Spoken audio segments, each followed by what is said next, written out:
And I should mention we're now doing this in 1080p, so I think it'll come out really nicely. We'll see. But yeah, no, but no, what kind of Apple tablet do you have? Like, is it the Pro? Is it the new one? Is it Yeah, better? yeah, it is the new one. I like, last Christmas, Mm-hmm. everyone was trying to figure out gifts, and both my parents were like, "Hey, uh, we noticed that you really like art, even though I've been doing it for years." And they were like, "Hey, do you want a drawing tablet?" I was like, "Yeah, I've been looking at two in particular." I was stuck between getting like saving up for a Cintiq and then getting I think it's called Helion tablet because I have a really old Wacom right now, Mm-hmm. and it works just fine. I use it for Photoshop editing and everything like that because I haven't figured out all the things to do with Procreate Mm-hmm. yet. Because but yeah, I was debating between those or the Apple iPad, and the iPad thankfully has Procreate, and I've been having a blast with that program so far. That's Oh, so you have the stylus too for it, like the new pencil? Yeah, yeah, I got the stylus for it. Nice. All right, Yeah. I think this is a good time to start. Let's go ahead and do this. All right. Oh yeah. I should say thank you so much for inviting me, by the way. Oh, you bet. This was such a surprise. Oh, really? Oh, well, I'm glad to do it. I'm glad to do it. It's really cool to catch up with all you guys. It's nice to meet you on video. And now Oh yeah. let's introduce you to everybody else. All right. I'm excited to see all the more guests that you bring on. Like gradually, I'm getting to know people through your show too. That's super cool. I appreciate you. Let me finish that. Yeah. That song stopped playing. Oh, interesting. Why don't we work on that? Hello, everybody, and hi, Should I Aaron. also? Oh, I got the notification for yours. Oh, is I that was it? like, what did my phone? Oh, let's just start this. Oh, there we go. That's Gosh, funny. what is going on with my iPad? Speaking of iPads, I need to upgrade mine too. All right, Yeah, it that's took me so long to upgrade mine. wow. There's That actually a funny story that behind like all the things I've done to try to get a drawing tablet in the first place. Oh yeah, that's funny. Yeah. Oh Let me yeah, see. thank Should I you. pull up your stream just so that I can take a look at the chat as well? That's up to you as long as your network bandwidth supports it. Hello everybody. My name is Davy. I eat sandwiches for a living, and thank you, Aaron, for noticing the Galaga shirt I have on. In fact, I'll zoom out so you can see the rest of it. Yeah, it's the whole game. It's the whole game. There it is. So I got that for a present one time. That was pretty cool. But let me introduce our guest tonight. I'll do the promo a little bit later because I think we should just get going already. No, actually, I'll just do it now. Let's just make it this. Let's just roll this out. Oh, let me. Okay, I'm a little schizophrenic. Let's introduce our guest because he's a really cool guy and he's part of our chat as well. And you can see him on the chats of the Justin and Evelyn channel, and other channels here all around the Twitch universe. And he, of course, is Jade Tyle from Pancake Corner. How's it going tonight? It's going all right. It's real lonely in the pancake corner. I'm all by myself here. Well, I mean, you're here, but Welcome you in. have your own sandwich corner. Actually, I'm joining you in the sandwich corner today. Yeah, you're here in the sandwich corner with me on the Sandwich Show. That's awesome. So it's just good to, and as I was saying with with Swimmy and then Tin Tam before, it's really cool to put names to faces. So yeah, just how are you? What's new with you? Uh, Not much. Been a chill day. How about you? Yeah, I think I would say the same thing. Yeah, it's pretty much. I think I've been. Work is work, and we're kind of learning a few more little nuances about Twitch and how that works. And then I would check to see how many followers I have today. I have 26, and I think that's awesome. I'm shocked that it's that many already. I haven't even done like this is only my third show. It's like this is super cool. Thank you guys for Wow, all. congrats. Thank you. I mean, Nice. they say that when you get to 50, you can do extra stuff. So I'm looking forward to what the extra stuff is. But Oh yeah. yeah, it should be fun. But Yeah, that'll be fun. You get to do emotes. Oh, that's right. And I'm not a great artist, but I might be able to come up with ideas. I know what I want to do with the emotes. Like I want to do like a sandwich one clearly, so I can do the logo in the bottom corner. Like that can be an Yeah. emote for sure. That's an easy one. Um, and then like I don't know, like maybe we could do pancakes and waffles and all kinds of foods. Like that would probably be a good start. Um, The Aaron is classics. yeah. Hey, thank you, Aaron. She says the sandwich show was a fun time. The followers are well deserved. That's very nice of you to say that. And folks, I'm happy to Aw. announce we now have a Discord. So I'm putting that in the chat right now. There's our Oh Discord. yeah. Do go on in. Just every food. Yeah, no, that's totally it. So just imagine like we do a raid and then it's going to be like 50 foods like being flying in everybody's faces. That's going to be awesome. I can't wait. It's going to be the best That'd raid be ever. funny. Yeah. I imagine that would be like a food fight almost. Oh, most certainly. So that'd be pretty cool. And it's interesting because like right now the default ones, the only food I can think of is the Dorito, which is it's a good choice. I love Oh, yeah. Doritos, but Oh yeah. I'm looking to diversify upon the Dorito to other stuff. So, That's a good choice. Favorite flavor of Dorito? I think spicy nacho. That's a good question. I like spicy nacho. Ooh, So good choice. yeah. And what about you? That's also I tried a ranch flavored one before and it wasn't bad. Oh, the Cool Ranch. Yeah, I'd have to go with that one, I think.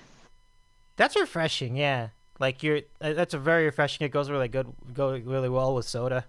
And Aaron Mhm. says you should have a debate segment and call it Food Fights. Love that. And Oh then yeah. she says Cool Ranch That's for a the good win. idea. It is a good idea. Food Fights Oh yeah. debate segment. Yeah, there'll be a lot of them. Like we just had one. Like we basically had one with the pancakes and the waffles, and but there's a lot of good way debates you can have, like ketchup on eggs or no ketchup on eggs. Yeah, that Hmm. chicken or fish when people ask you for like an entree at an event. So there's a lot of good Yeah. ones. Let's Yeah, see. That's a Yeah. good one. So you do art. That's interesting. Is that your occupation? What's your story behind your artwork? I uh I say that I do art. I don't know if I'd call myself an artist yet, because sometimes I just do fan art, and I'm doing. I'm a student right now. Okay. I'm taking animation classes actually. Oh, So nice. I kind of have a. So when I first graduated high school, I started getting interested in possibly doing art seriously, but I didn't go to study art. I studied psychology, and that's what I graduated with. And then after I graduated, I decided, hey, I want to take art more seriously. So I got a graphic design certificate.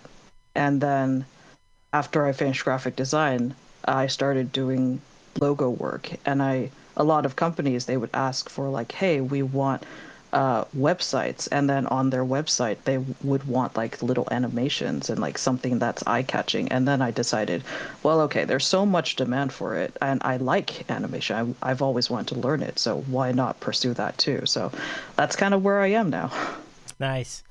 That and I think if you talk about Twitch, there's a real market for animations in the form of GIFs, for example, and emotes too, because they can be Yeah, easily- exactly. Yeah.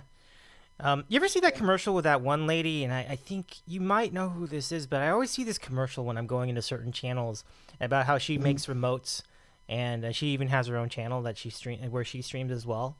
But that is a good career path, and it sounds like a lot of fun too. So, yeah. Yeah. What are Yeah, you hoping to do? Like, would you like to be an animator at a major company? Yeah, that would be ideal. There's a handful of studios that, like, the classic Disney and DreamWorks, all that sort of stuff, the big companies that everyone wants to work with. And then there are small studios like I'm suddenly blanking on the name. I'm so sorry. Oh, no worries. Um The ones that did, they were an Irish company. I could just Google this really quickly. I'm so bad at remembering names. I'm so sorry. That's all But right. yeah, there's a couple of small studios that I want to get to work with as well. Mm-hmm. Well, I think that's a very cool. Like when you say you're involved in animation, I think you're going to get a lot of attention. I have had a friend or two, or an acquaintance at least, over the time that has been in that industry, and it does seem like there's a lot of work, I'm sure, but I think it must be a really rewarding place. Oh yeah, it is. Oh, I finally found that name, by the way. It was Cartoon Saloon. The same people Ah, who made the new, was that like Running with the Wolves movie? okay, Yeah. that sounds fun. Yeah, I'm not familiar with them, but I do think that's pretty cool. Yeah, Yeah. Yeah, animation itself for sure is a lot of work, but in the end when you're able to see everything like brought together and you like you did it yourself, it's really satisfying. nice. Aaron is Oh endorse. yeah, Aaron. Yeah, I see endorses her the in the Cartoon chat. Saloon. Loves this style, and she says, "I feel like smaller studios would be better to start out with. That way, you can get comfortable in in a slightly calmer place." Yeah, I think Yeah, I fully agree. yeah, that's a good call. It's just like anything else. It's good to work your way up. Kind of like guests on this program. I'm like, I start with Tim Tam, and then I get Swimmy, who has 3,000 followers, and I get Jade, who will eventually have 5,000 followers. I believe that. And then, Oh God. oh, what would it be like if you had Layer a on the channel with pressure, why don't you? I'm kidding. that? What have you ever thought about, like, what would it be like to have a Twitch channel with that many people following your show like every week? That must be just. It'd be terrifying. I can see that. I can see that too. I can see that too. I Yeah. definitely am kind. You're gonna get there someday too. You Well, doing these sort of interviews, everyone loves food. This is gonna be huge. thank you, thank you. Yeah, and that's kind of that was. She says horrific. Yeah. No, I think I kind of see that because I think there could be a lot of pressure when you have like that many people invested in what you're doing, because if you make a mistake, then a lot of people are going to find out about it. And that's kind of, I see that. Like, I can see the pressure of it. There's always a happy zone in that area. But I'm excited. I mean, I'm already shocked that I'm already getting what I'm getting. Like, I thought it would be another month before I'd have like 5 people tuning into this thing, and now Aw. we're there. Well, I mean, it's yeah. I never want to. I don't like to overshoot and then like under deliver in that scenario, because it's like, oh man, you'd have some egg on your face if you think in those terms. But yeah, we're doing great. This is great. Yeah, I know the feeling. I totally understand. Here's an interesting question. All right, so what was the first like regular channel you remember following on Twitch, and why'd you stay with it? Um, okay, I know this answer. The first regular channel. Oh, actually, no, I don't know this answer. Hold on. The first actual channel that I started following uh was another artist. And she started doing she would stream her art every Saturday, and I would tune in to watch because yeah, it was really chill, and she was the author of a comic series I really loved at the time, and it's finished now. I still love it. She started a new one actually, and that's ongoing. And she started doing gaming, and I love watching gaming on YouTube, so I started following her gaming stuff on Twitch regularly, but she doesn't stream as regularly as most people, so I guess that wouldn't be the full answer. Um, I guess the full answer would be Crispy Says. Okay. He's also a musician, and actually, I was browsing through Twitch after finishing one of the gaming shows that the artist was doing. Actually, I should say her name is, or her username is Smudge and Frank, as she goes by Alex. Okay. She's an amazing artist. And I started browsing for music. I found Crispy Says, and he has a really chill stream.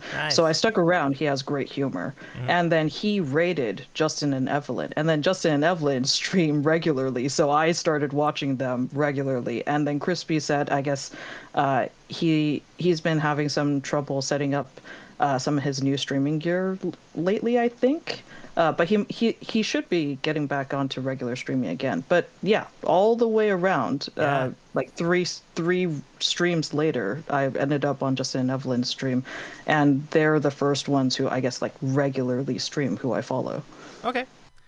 Well, that's it's no. Is Crispy around the Justin and Evelyn chat from time to time? Like, I know you say he's not been as regular as before. Yeah, I haven't seen him. I've been Mhm. keeping an eye out, and I hope he comes back to streaming soon. I'm on his Discord, and I see Okay. sometimes he mentions that he's setting stuff up, and I'm looking forward to that. So Yeah. yeah. I'll give him a holler if I see him up there. So that's pretty cool. Oh yeah.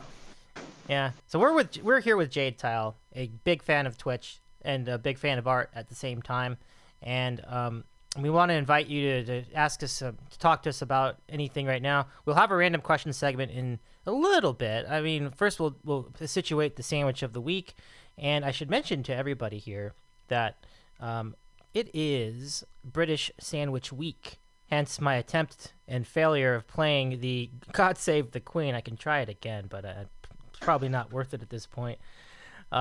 But yeah, You can do it. I can do You it. got this. I got this. And Aaron had just mentioned something really nice, like don't focus too much on the numbers, just enjoy the moment. Yeah, Oh I yeah. think it's a very, very good advice. I appreciate that. Let's play this again. Let's see Yeah. if this works. There we go. Should I stand up or something?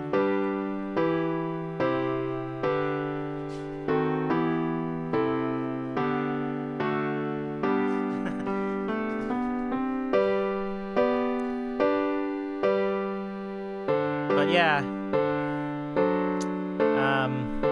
Yeah, so sandwiches, I've never really, I honestly didn't know what were British sandwiches. So I looked it up, and the big one apparently is going to be our sandwich of the week. So we'll get that to you. But Wow. they're kind of but you know what's going to be? I mean, you're going to be like, that's it, but you'll see. But Okay. yeah, We'll see. but there is a scene. I think there is a scene. It's just that I think compared to like French sandwiches and like Italian sandwiches, it's just, I have to say it's probably not going to be as exciting, but I think we will enjoy this one. So we'll see. So All right. yeah. But this week is British Sandwich Week. That's pretty cool. I can reveal Nice. some statistics. Oh, what is a sandwich? Oh, there's one of these sites says, "What is a sandwich?" Oh, that's a can of worms. Uh-oh. That is a can of worms. I'm not gonna go there, but I'll give you some facts about British sandwiches. All right. So, did you know? Where's the cam? Okay, good, cool. So, did you know? Over 3 billion sandwiches are purchased from UK retail or catering outlets each year. Did you know 3 that billion. or maybe it's 3 trillion because it's like it's Oh nine my- zeros. So I think that's 3 billion. That's a lot. Well, remember the UK is not as big as here. It's like probably like I don't know, like not even close to maybe 100 million people at the most. And Yeah, that's still a lot of sandwiches. oh yeah, definitely. So, the Brits spend over 8 billion pounds a year on sandwiches. The average, Wow. yeah, that adds up. So it's interesting. In pounds, that's equivalent to roughly $16 billion in American dollars. And then Wow. and the last one is, well, there's two. The average price of a sandwich is almost £2.14, and hilariously, the biggest sandwich retailer by pound value in the UK is an American franchise chain, Subway, which has stakes in the value of the sandwiches they sell, which I think is wild. Wow. And it makes sense considering how widely known Subway is. Yeah, it does make sense. It's kind of like McDonald's. Like the biggest hamburger in Britain might also be McDonald's for the same reason. So Yeah, it makes sense. So So, do you remember any? Oh, I don't think I did. I ever ask you what your favorite sandwich is, just in general, beyond the British sandwich? My favorite Yeah. sandwich? What is your favorite? Don't make me choose, man. I, It's not. I, oh God.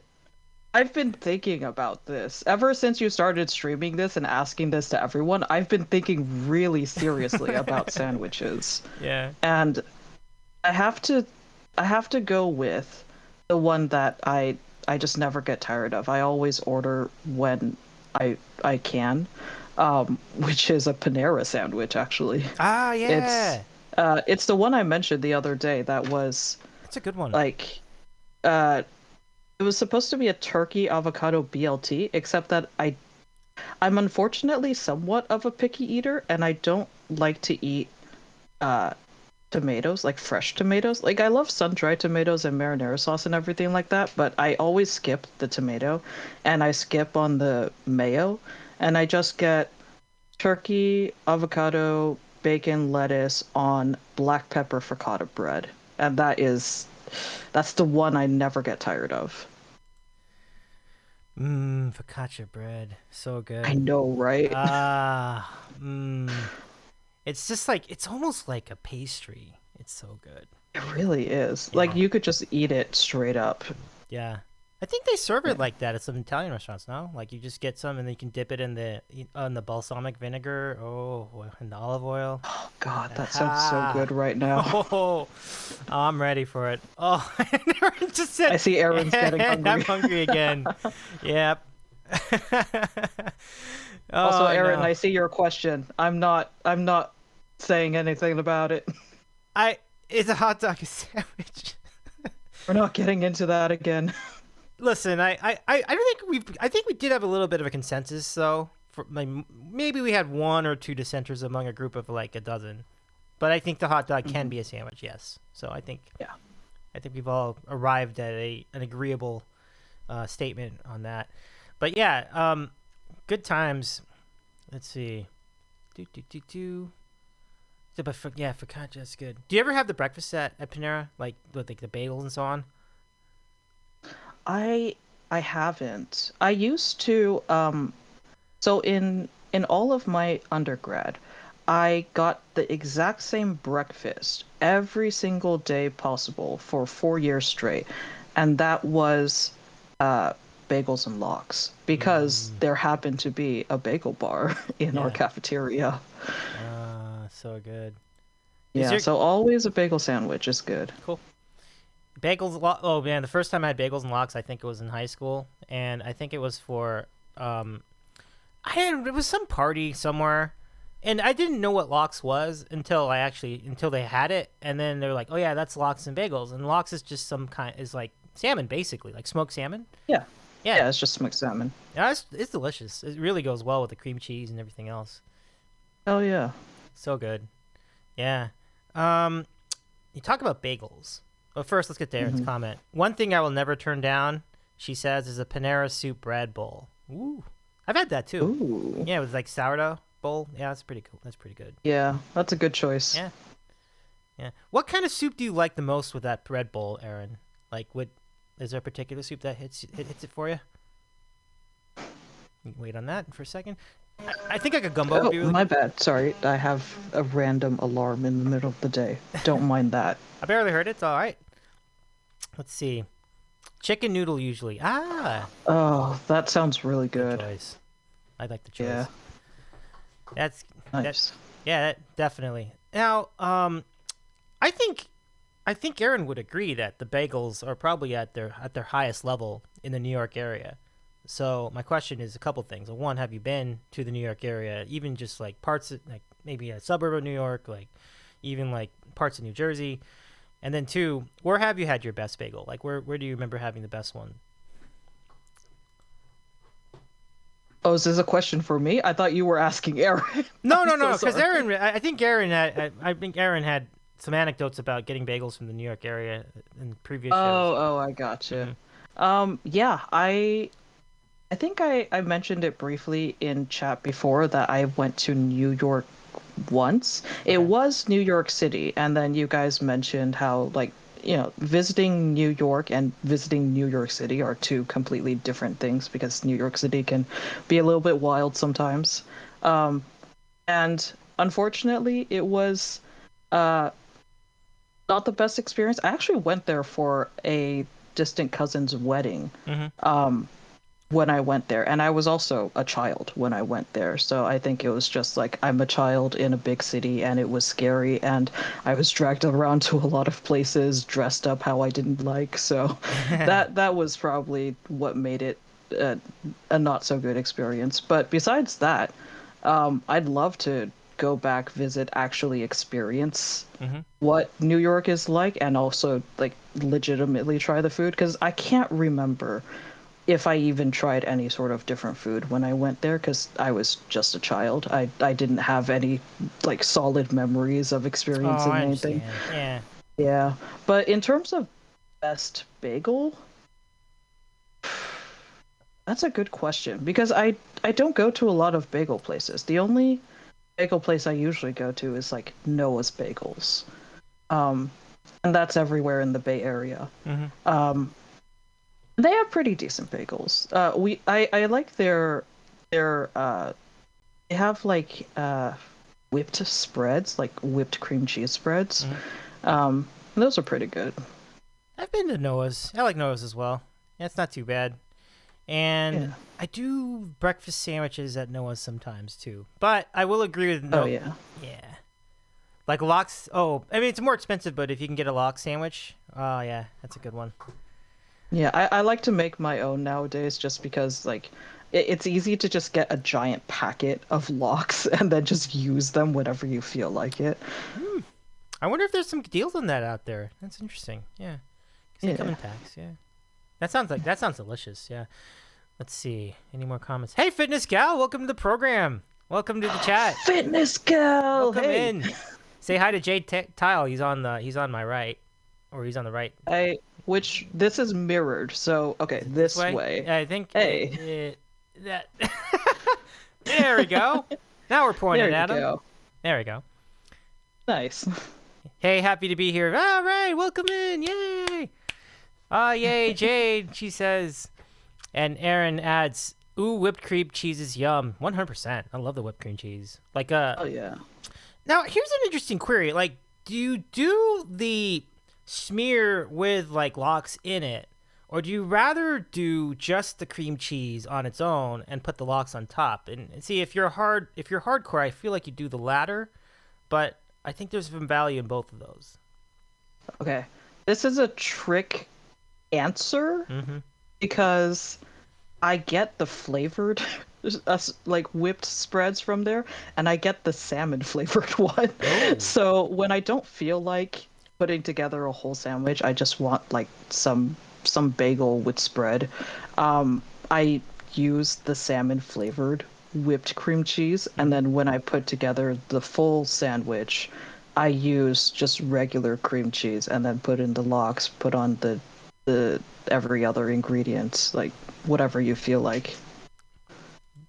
I mean, I think that's like pretty good because you're putting actual fish in actual lox into the spread, so I feel like it's fine. Like it's almost the same. Yeah. Like I feel like they're similar enough, like between the two. It might just Yeah. be a matter of like, do you like the layers? Do you like cream cheese has its own layer and the fish has its own layer? But Hmm. it's to me it's pretty similar. I'm good with either one. So, Yeah. yeah, that's pretty cool. Yeah, Aaron said that New York bagels are superior to all others, and I'm with that because you just cannot get that crust anywhere else. Like I mean, it's good. Like I think Western Bagel is good out here in LA. I think that Noah's is pretty good, but you just that crust is exceptional, and it's hard to replicate outside of Mm. that area, and um, so that's something. That's one reason that I'm looking forward to going back because I'd like to check that out. Pretty good. Yeah. Yeah. Yeah, that sounds great. I mean, I can't hold an opinion on it because I haven't tried it yet, but that Mhm. sounds amazing. I want to visit just for the sake of that. I would hone in on that when you get there because I know you've spoken very highly about bagels in general. So I think you'd really be in for a treat Particularly in Midtown, I think it'd be pretty good. So Yeah, I'm excited for that. yeah, good times. So you get into gaming. What kind of games have you been into recently? Um, GTA 5 roleplay. Okay. I mean that's the big thing right now on Twitch is Mhm. everyone's getting into that game, and I gotta be fair, it's really fun to watch, and it'd be really fun to try out too, because I used to uh I used to is it DM or GM? Dungeon Master, Game Master? I used to be a game master for I've tried out D&D. I've tried out something similar called Chronicles of Darkness, and I used to host several games with a small group of online friends, and I love I love being able to do storytelling. Like that's the whole reason why I got into animation in the first place is because I loved storyboarding. So our like GTA 5 roleplay is watching everyone like be the master of their own story in their own streams is fantastic to me and something I want to try out too someday. Although I don't have the time for it right now, unfortunately. Ah, Um, yeah. But besides that, I used to be really into. I mean, like I like to watch a lot of gaming. I unfortunately don't game as much myself. In terms of games that I play, like I have 600 plus hours on Legend of Zelda Breath of the Wild. ooh, I don't know what it is about that one. That's my comfort game now. Is I've never played any other Legend of Zelda games until that one came out, and then I could just not put it down. And then I used to play a lot of Pokemon. Like that was growing up, that was my go-to for everything. that's a big one. Pokemon's huge. Now, Yeah. I've learned early in my journey with Twitch that Nintendo is very strict about streaming their games, and I find that very disappointing. Yeah. I was so sad to find that out because people like when Twitch first started off, like people were streaming whatever the hell they wanted to play and it was amazing. And then the big companies started getting down on that. It's like why? We just want to have fun. Yeah. It really is. It's really unfortunate because I think they're losing out on opportunities to grow their product. So Yeah. that's just a real bummer. So like, what do you do when you want to watch people play the Zelda game, like the newest Zelda that you're on? Like, where do you go? Like, I know they have their own streaming site. I heard, but it's just Yeah. To be honest, I just watched people play it a little bit on YouTube at oh, first, okay, okay, okay. and I don't see so many people streaming it anymore unless they're speedrunners, Hmm. or they're like trying to find every glitch in the game. And there's some streamers out there who are amazing at doing Yeah. that. There's some crazy physics that happen. Um, but for the most part, I like playing it myself. I don't watch many people play it anymore, unfortunately. Oh, I gotcha. Yeah. Well, I mean, there's only so many hours in the day. If you have a chance to play the game, I think it's a good prerogative to take. Yeah. Yeah. All right, everybody. So I want to give some shout outs.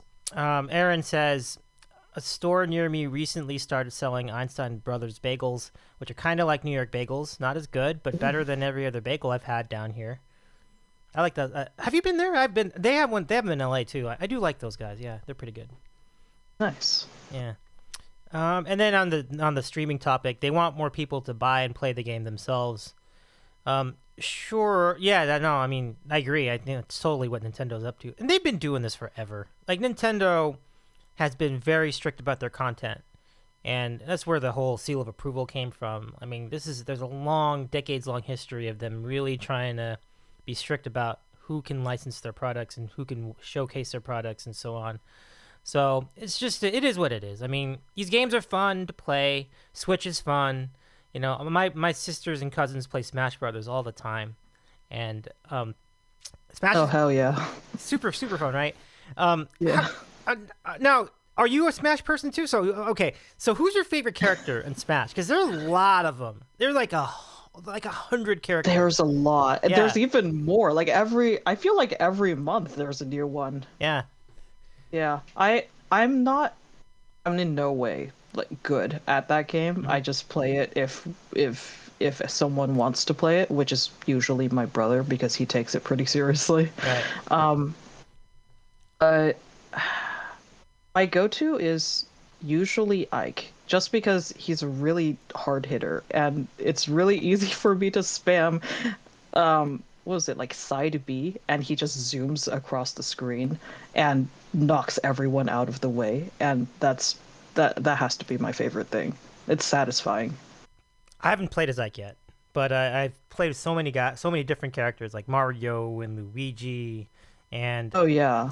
and I think I might have done Sonic once.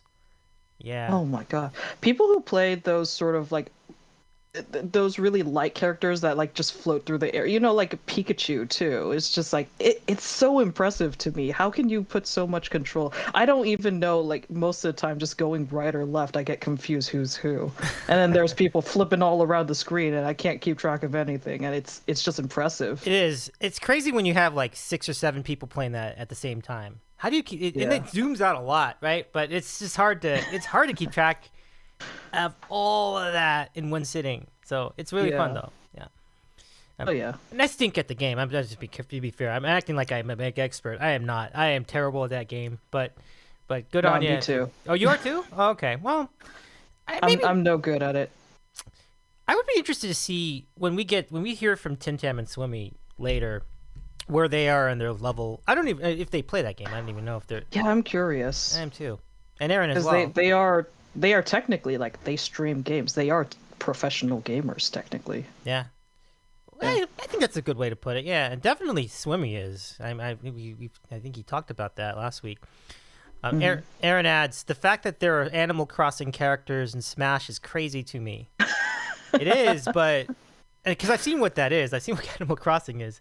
That's pretty wild. Yeah. Yeah. And Aaron adds, oh, I played it once at a friend's place and I was awful. Yeah. It's tough. It's actually tougher than it looks, Like, it looks like an easy game, but you got to figure out those combinations, and it's not that straightforward. So I hear you on that. Yeah. I'm just as bad, so. Yeah, but it's fun. Yeah, very true. Yeah. Like, I don't know if I've even won a round. I think I did once. In like 100 different times playing that game. I won one time. That's still impressive. I'll take it, man. I'll take it. I think I had just timed everything great. I didn't fall off the thing. I didn't fall off the platform, so that was a big part of it, There you go. Yeah, is that the toughest thing for you? Like when you're falling off the platform, and you can do these moves to like somehow will your way to jump. Yeah, in there's the middle people of the who air? are like halfway down, and then all of a sudden they teleport back to the platform. I'm like, how? How did you? What? It's hard to do. I worked so hard to knock you off. How are you back already? It's like they're invincible. Like, I just kicked you off the thing. It was like you're just gonna come back. That is annoying. I have to admit, but Yeah. all right. It's time for a sandwich of the week. I was just holding out a little bit in case we get some more folks could join us, but we can get to it now. So before we get to sandwich of the week, just a couple promos for you. I'll be really quick though. I don't want to get too crazy because if I do, I'm going to be promoting people for like an hour every single week. I follow so many channels on Twitch, but this one I'm going to do because I know a lot of people, both on Twitch and off, that are fans of Game of Thrones. So tomorrow, I want you to go. Well, I would invite you to go to Laura Wiley's channel, Laura Wiley Piano on Twitch, and check out Winter is Coming, the unofficial parody musical of Game of Thrones. It's Wednesday, May 19th, tomorrow at 11 Eastern Time. That should be fun. And then on Friday, it's a huge day on Twitch because this is when we have the Twitch Vision Song Contest on the Fairly Live Show channel. And a lot of big names on Twitch, including one of my favorite channels, the Brookstone Bards, and another favorite channel, Daniel Allard, are going to be submitting songs for this contest. It should be a huge banger on May 21st. It's going to be an awesome show. And then May 22nd, I won't be in the mix for this, but Together Wherever, the Stream Fest is going to be pretty sweet. You will also hear from Daniel Allard there, along with our friends Justin and Evelyn at 2 o'clock Pacific time. That's 5 o'clock Eastern. And then Voice Unmuted and Irene Pena Music.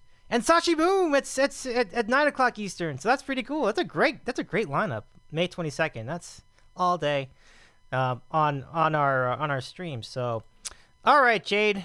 I know you're hungry enough and you've waited long enough. You ready for this? I'm excited. All right. So in this bag, I have for you the sandwich of the week, and it is it is our chance to commemorate British Sandwich Week, and now we present to you the moment you all have been waiting for. It is, once I find my keys and my position on the keyboard. Okay, here we go. It is time for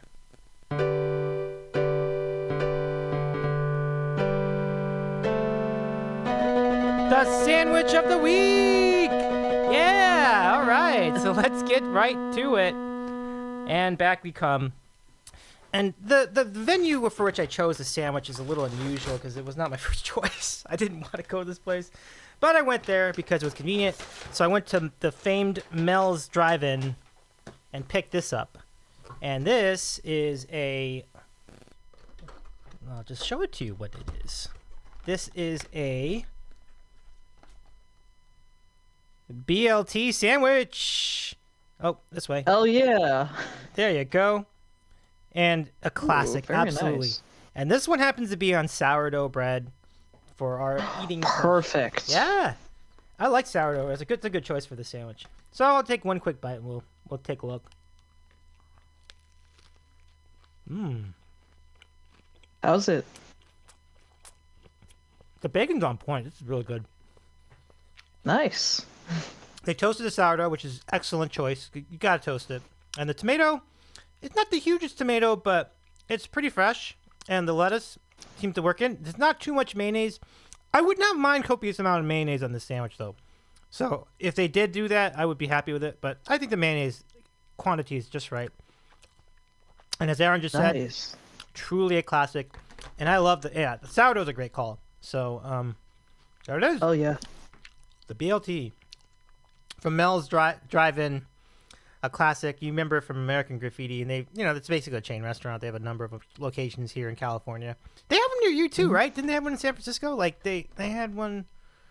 Well, I was in San Francisco. That's what I'll say. And I remember that they had, when I was staying around there, it was around the marina, and I did see a location around there. But at any rate, it's not bad for a local chain restaurant. So yeah. Yeah, they're not bad at all. I haven't been there so many times, but I know their sandwiches are pretty good. Mm-hmm. I like their club sandwich at Mel's. That's a good one too. And their burger is good. I think the burger is a solid choice. Nice. I think their deal is that they're open 24 hours, or at least the big locations are. And I'll nibble on this later, but it is good comfort food. It's kind of like we were talking about last week with the diners, but this is kind of kind of a West Coasty kind of diner type restaurant. It's not too bad. It's expensive though, but it's not too bad. I like it a lot. That was a good sandwich though, so that was exceptional. I like that one. Yeah, I mean, if they've got good quality food, it's gotta be worth it. I think so. Yeah. The location of this particular restaurant is really good. It's like right off the freeway. So if you're cruising and you happen to be making a trip to Malibu or something like that, and you just want to stop in for breakfast, the parking is easy. You just get right off the street before you hit the freeway, and it's really easy. So really easy to like take on the go too. Yeah, and it's got this nice little container for that purpose. So yeah. Nice. Truly a classic. It is indeed. And I kind of like to have a lighter sandwich this time. They were getting heavy. Like I had a Nashville hot chicken, and then the week before, I think it was the Godmother giant sandwiches. Ooh. Oh, did you remember that one? The week I remember those. I remember you had like a really spicy looking chicken sandwich. Mm-hmm. Yep. That was the last time, right? Mm-hmm. Yeah. Oh, that was a good one. That was very good. Where are you on the spicy threshold of food? Like, are you good with spicy food? I can't. I have a baby tongue. If it touches pepperoni, it's on fire. I can't Oh, handle any sort of spice, unfortunately. you mentioned Which that. sucks because there's so many good cuisines that have spiciness, but I can't eat them. I could just watch from a distance. I can watch from your stream. I can live Vicariously vicariously through through you me, guys. through my channel. That's funny. Well, hey, we're happy to help. Yeah, you did make the baby. You did make the baby tongue comment. I forgot. I forgot that was you. That's Oh funny. yeah. But okay. Well, that's all well and good. A lot of good tastes out there, of course. And now, when you do the BLT, do you Mhm. like to add avocado to yours?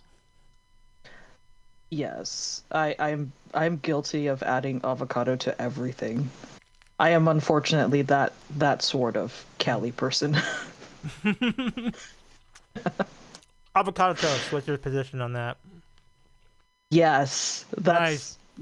I actually I inadvertently spread this to the rest of my family because I started making I like at the start of quarantine I was like, what's the easiest thing I can make for myself that like I could just eat, I could just grab it and go, and that was avocado toast. That was just like pop a piece of toast, make some quick guacamole, and then go.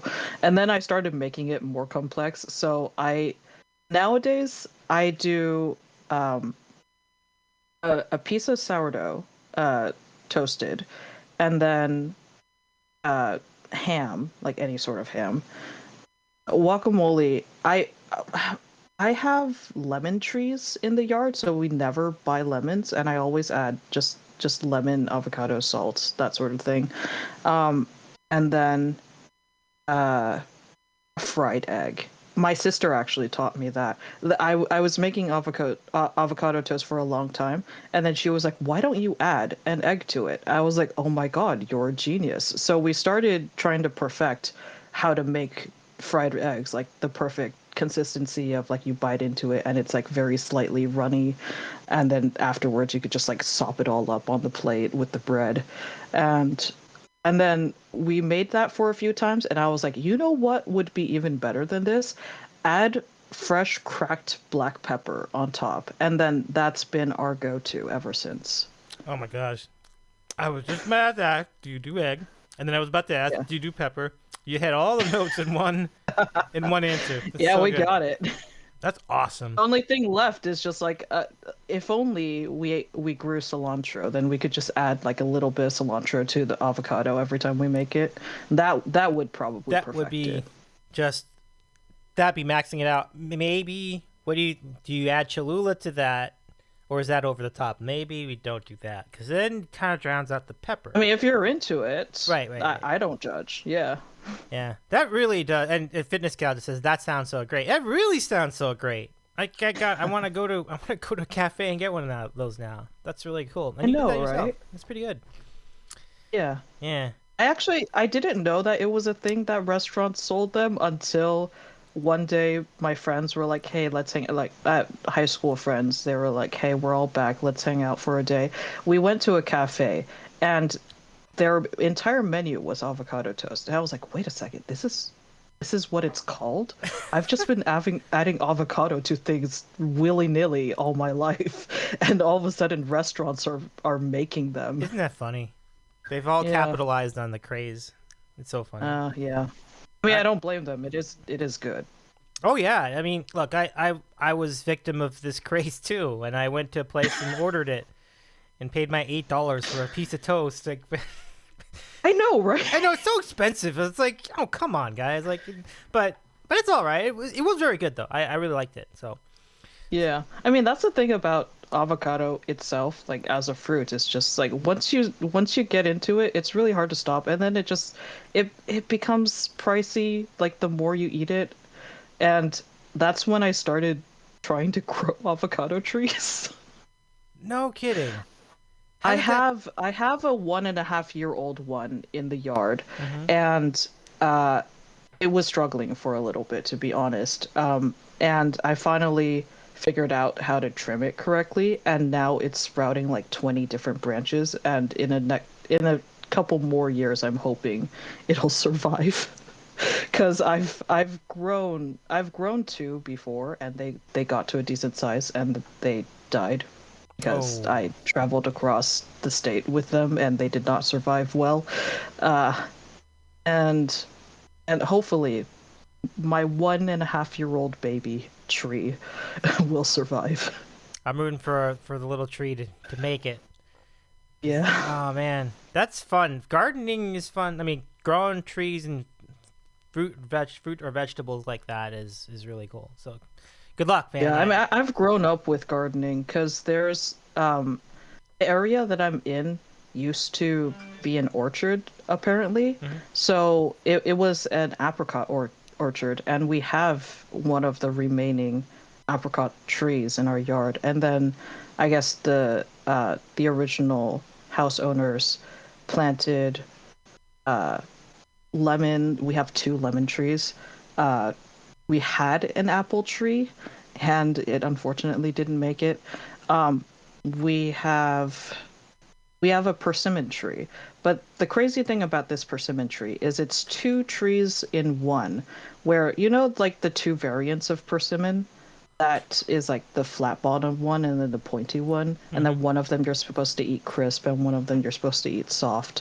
Ooh. So apparently when they were raising this tree, they grafted one of the other types of persimmon to the same tree. So now every fall it splits directly in half, where half the tree grows the flat bottom ones and half the tree grows the pointy bottom ones. So it's like two persimmon trees in one. Let me look at if you if let me go look.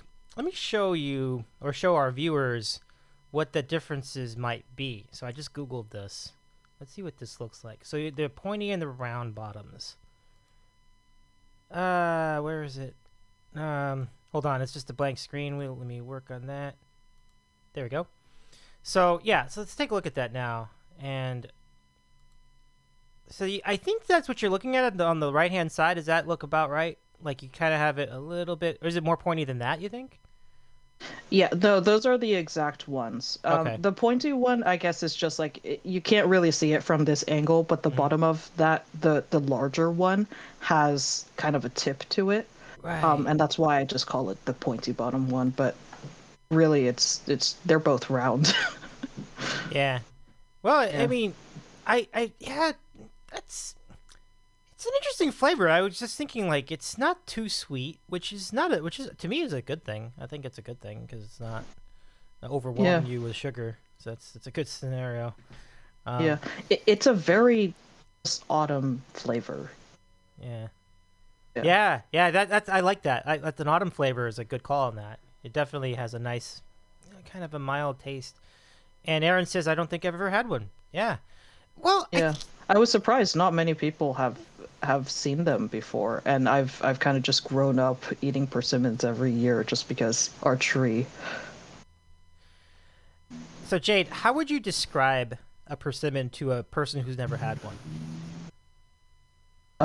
That depends on which one. I guess the softer one, I would say it has like imagine if you were eating kind of like a more ripe pear. It has that sort of softness, but it has the fibers of a mango. Is this a good description? I don't know how to describe, but it doesn't taste like either of those. I don't know what I'm saying.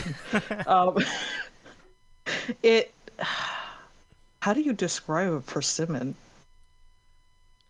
It tastes almost like I don't know why, but I want to say pumpkin. Okay. But it's a little bit sweeter than that. It's like if pumpkin I was about to say if pumpkin is a fruit, but technically it isn't it a I think fruit it or is a is it a fruit. Yeah. melon? Yeah. Well, melons are fruit, so Yeah. I think it qualifies. Yeah.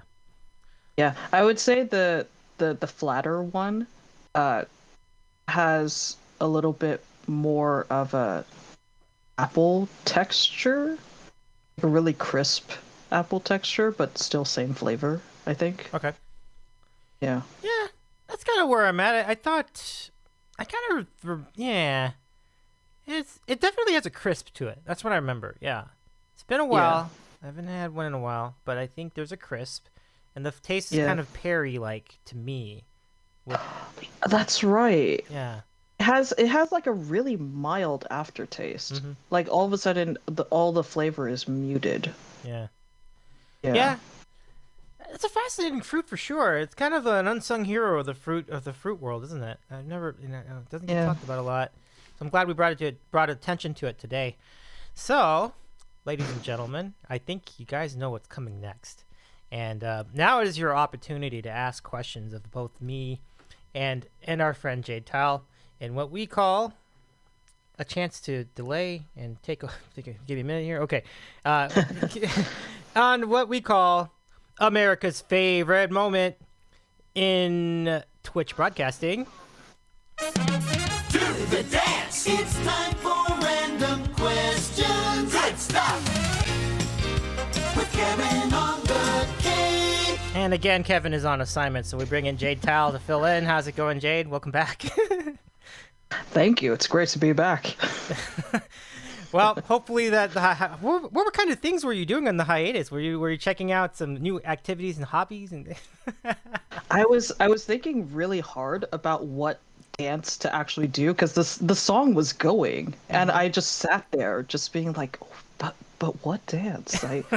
I spent the entire time contemplating. I can't tell you. Well, there's no wrong answer to that. That's the good news here. So, Yeah. for the rest of you in the chat, we would like for you to write in bang question, so exclamation point question plus the question itself, and then they'll go into a queue. The queue should be open at this point.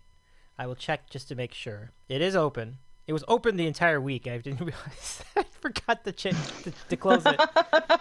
Wouldn't that be funny if someone just showed up in your channel and opened the chat and just typed in all of those questions for you? Oh, we'd have. I know we have like 100 questions in there. Wow, already! I can't believe it. I should do that next time. Just stop by your channel, double check whether or not you have it closed. That is funny. So those of you, okay, Aaron's got a question in there, and anybody else that wants to contribute, go ahead. Since now only one question per person can be taken at a time, so when the question comes in, we'll try to answer it very quickly so that everyone can enjoy. So let's begin.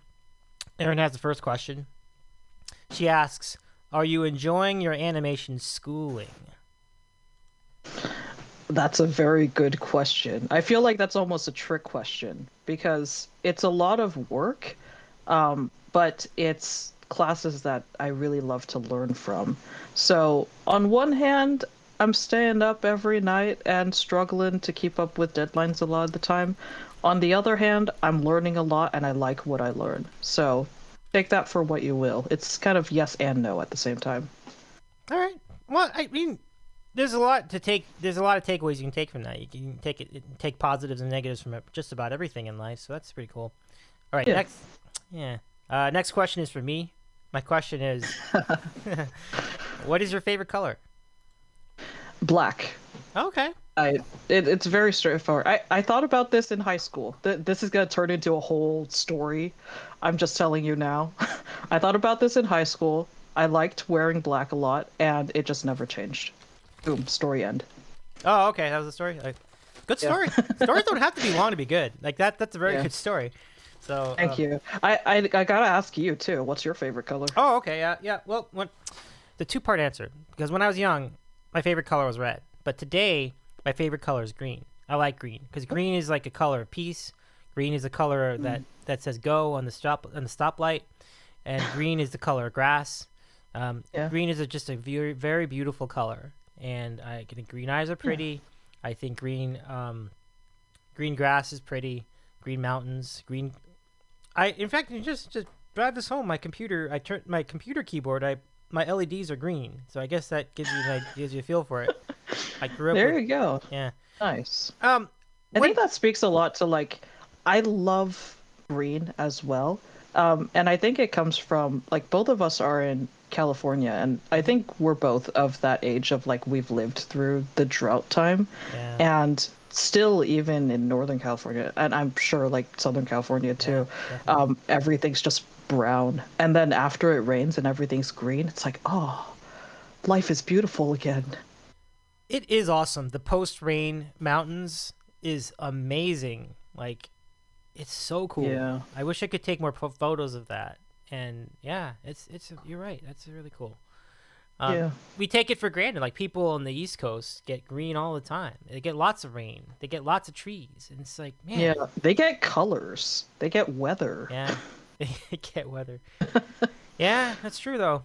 We're pretty dry compared to the rest of the country. Definitely. Yeah. Like, maybe Arizona's drier. Maybe New Mexico would be Yeah. drier, but I mean, all the states that have deserts in yeah, them. Nevada too. Yeah. Yeah, big time Yeah. dry. Especially. Yep.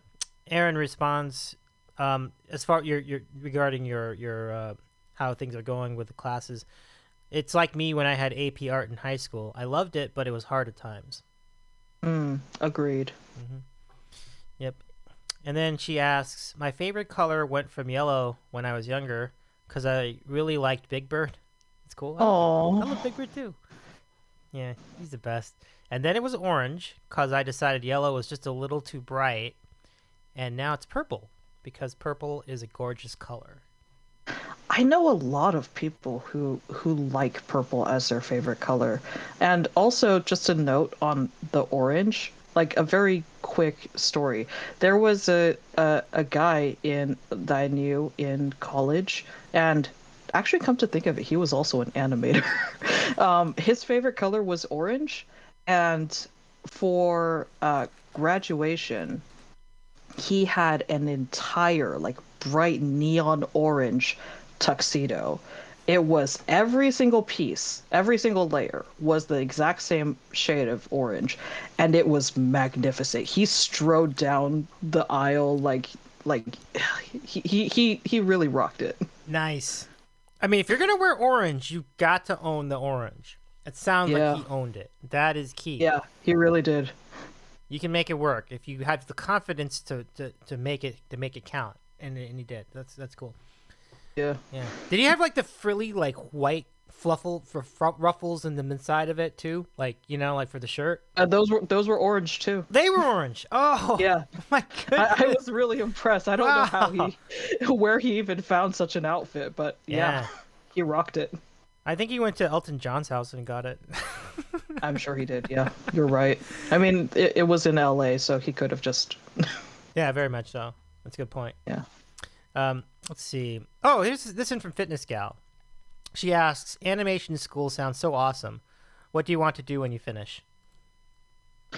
I just want to be a storyteller, honestly. Like, I know when people first get into the animation industry, it's a lot of just like working your way up. What they call the animation pipeline is like you start from just doing repetitive sketches, like getting everything done for everyone else, and then once you get to a certain point where you I guess like storyboarding is something that I would really love to do, just because I like being able to control the camera angles, being able to tell the actual story as it goes. But animation itself is really repetitive, where you're just drawing the same thing over and over again, just cleaning it up a little bit more as you go. But I like the storytelling aspect of it. Storytelling. Hold on a second. Oh yeah, storytelling.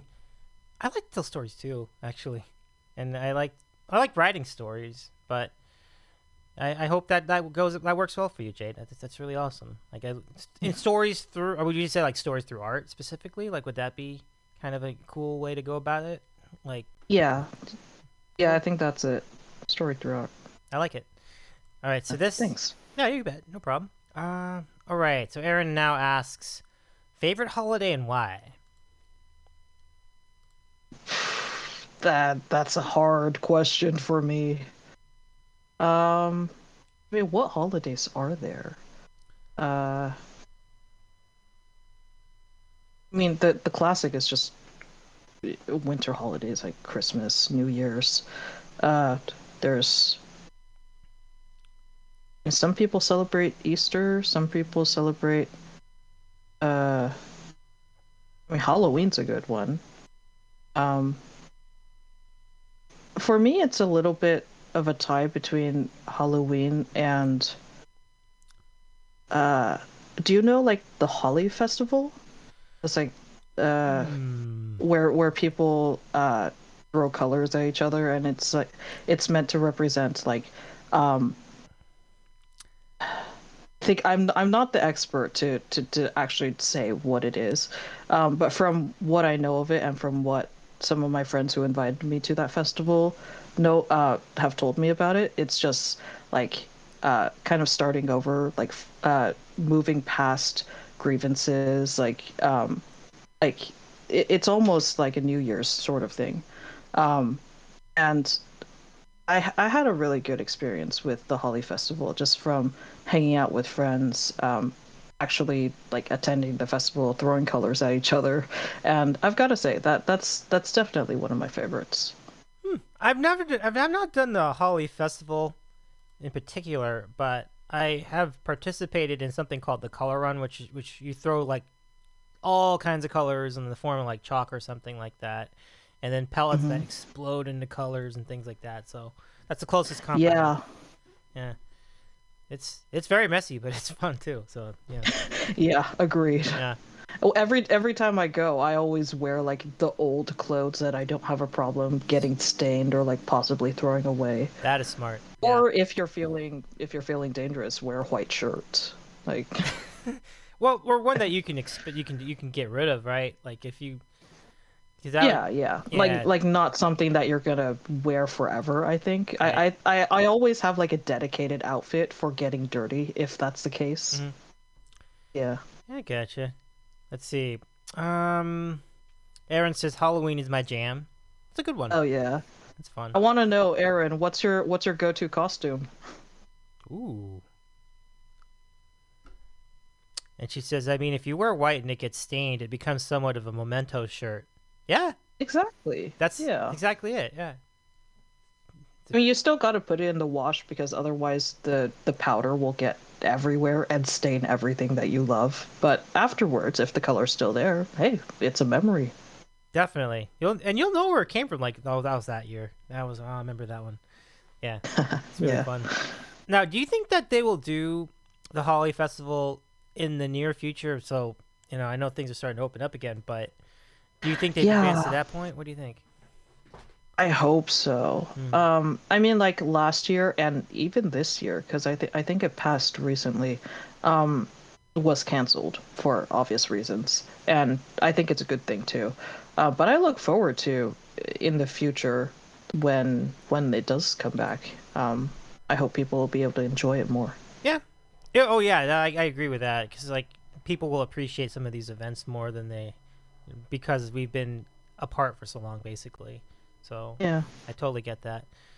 Oh, And Aaron's that answer, also made me think of like Pride, like June, the entire month. That's a really fun. I wouldn't count that as a holiday, I don't think, but in terms of festivals and just like gathering of people, Yep. I miss that. Yeah, it is very cool. I think that is in a cool month for sure. That is very cool. Yeah. We'll see at some point how much of that comes back in this year, but certainly by next year, I think things could be better. Yeah, Pride Month is for sure. cool. I mean, like safety first for everything. Yeah, 100%, 100%. I don't know why people are just rushing to like throw off their masks and get together and Yeah. people and just jump on top of each other. It's like I don't even think you guys wanted to do that before the pandemic. It's just like now I you know, do. right? Bunch of trolls. but but at any rate, Erin's answered your question. She says, "I have a different costume every year. This year I plan to be Lydia from Beetlejuice. Yeah. That's a cool character. Yeah, that'd be fun. You go, Aaron. Yeah, that'd be fun. And yeah, she loves the Pride Month too. Yes. Yeah, Pride Month. Oh is cool. yeah. That's if you like colors, that's the month for you for sure. It's a good month. I know, right? Yeah. All the colors. All Every the colors, combination. all the colors. Good stuff. Okay, so let's see. So I almost said hashtag. Bang question. If you have another question. Oh, All right. look at this. Aaron says blue, pink, and purple, baby. Hell yeah. Those are fun. Those are fun. That's awesome. Yeah, I love. Those are great colors. Yeah, purple, blue, all about it. And pink is a fun little accent to that. So super cool. Let's Nice. see. By Pride Flag. Oh, right on, right on. Of course. Good call. Hell yeah. Aaron, what game is Tim Tam playing tonight? Every time he tells us, and then I forget, so I forgot again. So, did you catch what game he's got on right now? He's on stream now, I think. I actually, right before my computer crashed, before the stream started, I stopped by Tin Tam's stream. I think he's playing Uncharted. I don't know which one. Oh yeah, we have our answer. Aaron says Uncharted, Drake's Future, or Fortune. Ah, there you go. Fortune, sorry. Cool. Okay, I'm not familiar with that one, so I'd love to take a look at that. I keep forgetting I've been watching this one game. I think it was Nishiban who was playing it, and then I saw someone else playing it. But the one where it's just like people who are in like school and they're talking to each other, and they're like in their own neighborhood or something like that. And then, I'm trying to remember what that was, but it was, you're kind of exploring and sort of a little bit like, oh goodness, I can't remember anymore. But there was a lot of like suburban type scenes where they're just like talking in the street, dissing each other. There's like a there's like a whole love triangle thing in the school. So like, it may not necessarily be a playable game, but I mean, I guess it's a playable game too, but just not. But it felt like an episode of Dawson's Creek or something. I thought it was pretty fun.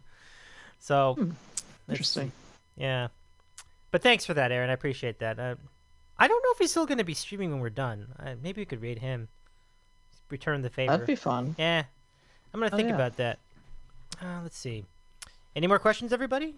Bang question. Let me add one. Let me see. So let's see. Okay, I got this for you. Well, if you're looking for people to possibly raid, actually there's someone, the same artist that I shouted out before, like the first person I watched on Twitch, is streaming right now. Oh, really? Okay. She's streaming a new game called Returnal. Ooh. Dig it? Yeah. Okay, so here's another question from me. What do you think is the best burger in the Bay Area? Oh God, I'm not the right person to ask this, unfortunately. Just because I don't go to many burger places. Oh, okay. Like there's one near my house that I think is pretty good, but that's just in my very small circle of where I live. In terms of the Bay Area, oh God, if you're saying the Bay Area, I would definitely hone in on San Francisco, just because there's a lot of like really good places there. Yeah, I'm not the right person to ask that, unfortunately. Oh, okay, I mean, I could say the place near me is just The Habit. I don't know if they're. I think they're a chain restaurant. They right? are. They actually started down here. Yeah. So they. Oh, there you go. Yeah, Habit is there's good. one. Yeah, Habit is really good. Yeah, so they charbroil their hamburgers, and they started off in Goleta, California, which is next to Santa Barbara. And they started off, and their claim to fame in the beginning, I believe it was 1969, was chili burgers. But chili eventually started to kind of go by the wayside, and then just the regular hamburgers became more popular. So that's where they emphasize today. And it is terrific. Yeah. So I'm glad you're in on that. That's cool. Yeah. It's a good spot. Yeah, they're not bad at all. No. I mean, and they're not huge, so you can get like a double char, and those are nice. Yeah. Oh yeah, I unfortunately can't handle that much. Oh yeah. But they're big. Yeah, I mean, right. I mean, I think the regular size is still pretty good, but but you can, like, if you're in the mood, you can do it. It gets bigger. Yeah. It's a little bit bigger than the In-N-Out one, and yeah. I didn't know they had them way up there though. That's awesome. That's really cool. So yeah, I haven't seen many just around the area, but there is one in my town. Yeah, that's cool. Yeah. Welcome back, Aaron. Hi, Aaron. Thanks for coming back from the lurk. What is the best hamburger in your area, Aaron? That would be a good question. Is there a local place that does one that's really good? Let me know. Oh, we gotta ask you this too, Davy. Oh, what you got? Oh, my. No, Oh, what's what is my your answer? go-to Oh, burger? what is my answer? Okay. Well, I will provide some visual. Oh, I think you said this. My memory stinks. Ford's Garage sounds Ford's great. Garage. That's awesome. Okay. Ford's Garage. That's cool. I feel like you said this, and I just completely forgot for whatever reason. That's great. That's really cool. To be fair, I don't remember either because I don't recognize the name, but I'll take your word for it, Aaron. Yeah, I'll look them up for sure. Ford's Garage. But meanwhile, I'll show you my favorite burger. I actually have two. So give me just a second here, Jade. I'll cue them up visually because I think it would be more fun to show the visuals. Yeah, take your time. Okay. And then I'm gonna give you the other one. Which is... Okay. All right. Here they come. I want to get a really good picture, and I think I have it. Okay, so I got that one, and then the other one. Oh, I'm ready. I'll show this to you. I'm excited for this. Let me see if I can get a really good photo of this. Because this... Okay, I want a really good resolution on it. Let's see. I don't want to get too picky because I'm going to derail the show if I get too picky. So I won't do that. But okay, that's a good one. I think I'm going to go with that one. Okay, and then the other one, I'm going to go with that one. Okay. All right, so here are my two choices for best burger in Los Angeles area. And number one is... Well, wait, let me make sure. No, I need to cue the right one. That's not the right one. There, and here. Okay. Okay, let me do this. Okay, so my favorite hamburger is this one. This is the Father's Office Burger. And Ooh. it is very fancy. It is certainly not cheap, but whenever I feel like I'm in the mood, it's really good. Like this is fresh, not frozen. You've got some arugula on the top. You have some, I think this is blue cheese and a little bit of a little jam relish on the top. And it's got it's got cheese. I forgot what the cheese was. Oh, blue cheese. But I think that's, oh yeah, I'm sorry. It's just blue cheese. I thought there was something else too. But yeah, and it's got this really good bun. You can see that, this really good like bakery bun and shoestring fries. That is my favorite burger in this area. Wow. And I'm blessed to be close to it. Like I can walk to this place. Mm-hmm. That one's unbelievable. Now my second favorite burger in Los Angeles, in the area, and if you talk about just what's the most satisfying hamburger, there are a lot of them. Like there's I could give you like 30 really good hamburgers in LA, but it's not In-N-Out. Unbelievably, it's not In-N-Out. It's this one. This is the Pine Burger, which is like a much bigger version of the In-N-Out burger. You see how it's pickles and it's got the special sauce in the bottom, and then it's got the Wow, fake yeah. stuff. Yeah. So these guys are in Pasadena. It takes me about 45 minutes to an hour to drive to Pasadena from where I live, and it's just a little counter, and you can order this. Do you see that, by the way? Okay, yeah. So that's the Pine Burger burger. It used to be like $6.75. Now it's more, but it's still not that bad. It's not that expensive these days, but very satisfying. And what's really great is that the bun they use is really nicely toasted and buttered. It is quite terrific. Oh, that sounds really good. Yeah, so those two I will always point people to when they're in town. Hey, Aaron's hosting my stream. Thank you, Aaron. Thank you. Aw. Love Thanks, it. Aaron. That's awesome. So, all right, so let's go ahead and continue. And Like, just really quick, you suddenly reminded me, because while you were showing the first burger, Mhm. I had a flashback to college, and I remember there was a diner underneath my dormitory. Like I could just like walk downstairs, grab a burger, and go. And I forgot about this place because it's not anywhere. It's just like on a college campus. But they had just a really simple burger, like, patty, cheese, everything like that. But I would always add a fried egg to it. And I think that would probably be one of my favorites too. fried egg. I am all in favor of fried egg on the burger. That's Yeah. That's really cool. Do you remember the name? Do you not remember the name of the diner?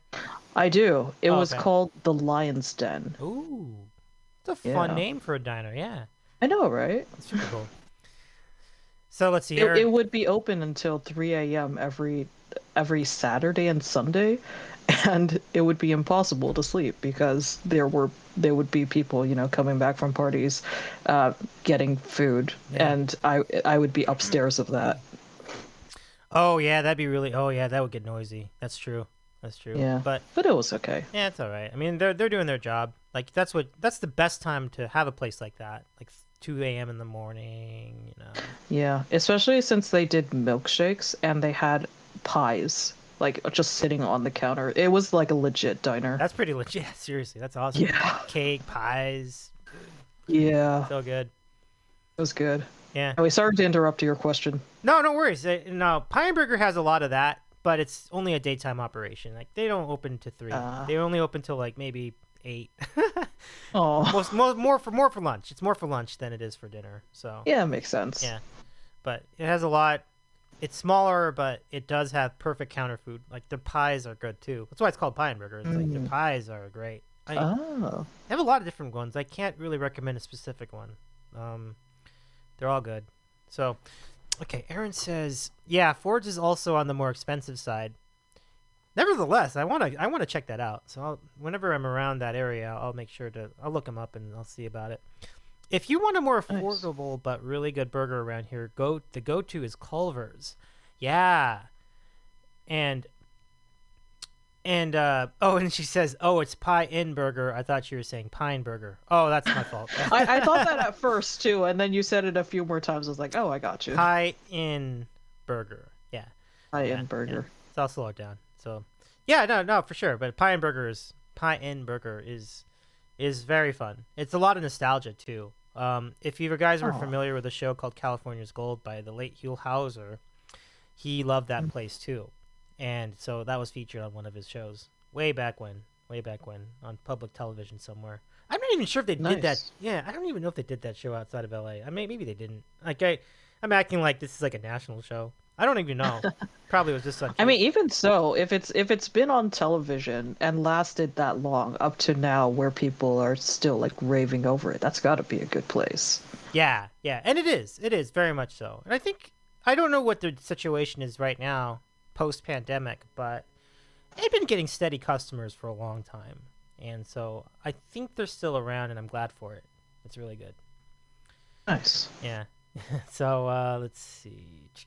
So the go-to is Culver's in Aaron's neighborhood, and I've heard really good things about Culver's. I think they say it's great. Like it's really good. I've never been. I don't think you've been to, or have you been? No, I haven't. Yeah. But yeah, like you said, heard good stuff about it. Haven't had a chance to go. Yeah.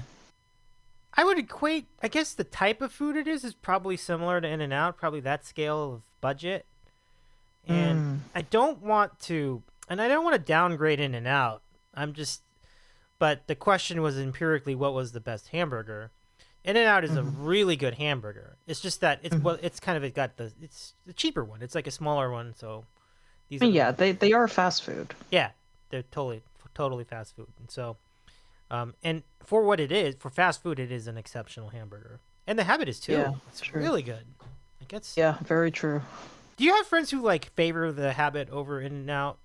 That'll be a different question for people up north, I think. But down here we have this debate, and it's fair. I think that the charbroiling is a game changer. I think that it makes the Habit very, very tasty. So Yeah, I think it really becomes a debate between like, do you want a cheap quick meal or do you want like to enjoy a burger? Because the Habit, they have like legit, it's a restaurant. You go there, and even though you can take stuff to go, it is kind of like, you go there to eat. Versus In-N-Out, it's like you go to the drive-through and you get a quick bite to eat and then you're off. And it's also a thing for like in North Cal, the both the Habit and In-N-Out are from SoCal, and then they've gradually made their way up here. And when In-N-Out first came up to the Bay Area, people were like raving over it because we didn't have it for so long. Right. It's a Californian thing, but it's mostly an LA thing. So like when people go down to LA, they're really excited to get In-N-Out. Versus up here, like now we've had it for a few years and people are starting to like form their own opinions about it, which isn't just like, oh my god, In-N-Out, but you know. Yeah, I think what's happened is that I've said this before to a lot of friends. Like, what's happened is that I think the value of In-N-Out has been overblown just because it's been built up so much. Like, people have talked about it so much. I feel like it's leveling unfair expectations on it. It's a very good burger, and it's a cheap burger. But you know, we don't want to go in there acting like you're eating gold. Like, it's not. It's still just a burger, you know. So yeah, it has been like built up a lot over the years. Yeah, you're right. yeah. All right, let's go to our next question. Aaron asks, "What are your go-to snack foods?" Oh, don't make me choose, Aaron.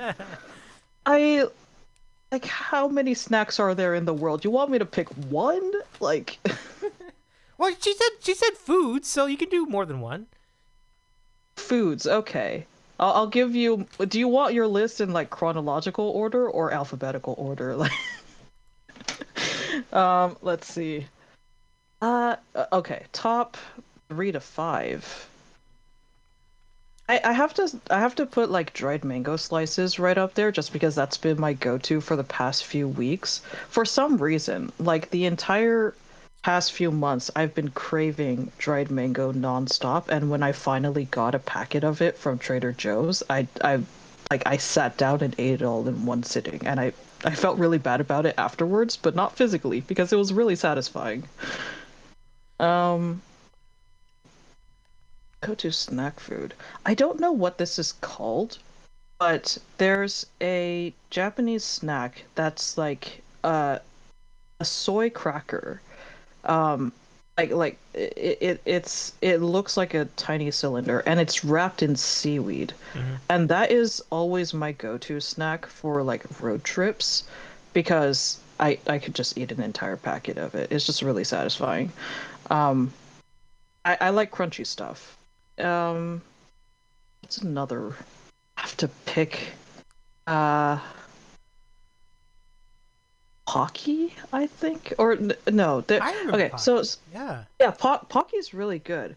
But there's another brand called Keyjoy, and they're similar to Pocky, just inside out. It's like a tube of like you know, like Pocky crackers, and but it's just like the cylinder of cracker and then chocolate on the inside. It's just a reversed Pocky. I'd have to say that's also good too. Oh no. Oh god, take that back because there's another snack that's like there do you know what a moon pie is? Sure. Yeah. Marshmallow, chocolate covered cookies sandwich. Yeah. Yes. There's a I'm pretty sure it's a Japanese snack, but it's like it's a moon pie, but instead of the crackers, it's just cake. It's just like this tiny Oh. marshmallow cake covered in chocolate, and it's so good. I haven't had it in years because you know it's a lot of sugar, but yeah, those are like the special treats. I like that a lot. Yeah, that sounds amazing. And Erin agrees. She says, "Yeah, moon pies are delicious." And then she heard the one with the cake, and she's like, "Oh." And she believes that the cracker thing you were describing earlier was senbei. Possibly. I could just Google it really quickly and confirm whether or not yes or no. All right. While you do that, I'm gonna give you my favorites. My favorite snacks: peaches, strawberries, grapes. They start with fruit. It's really good.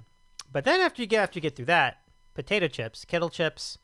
I mentioned Doritos, spicy nacho Doritos.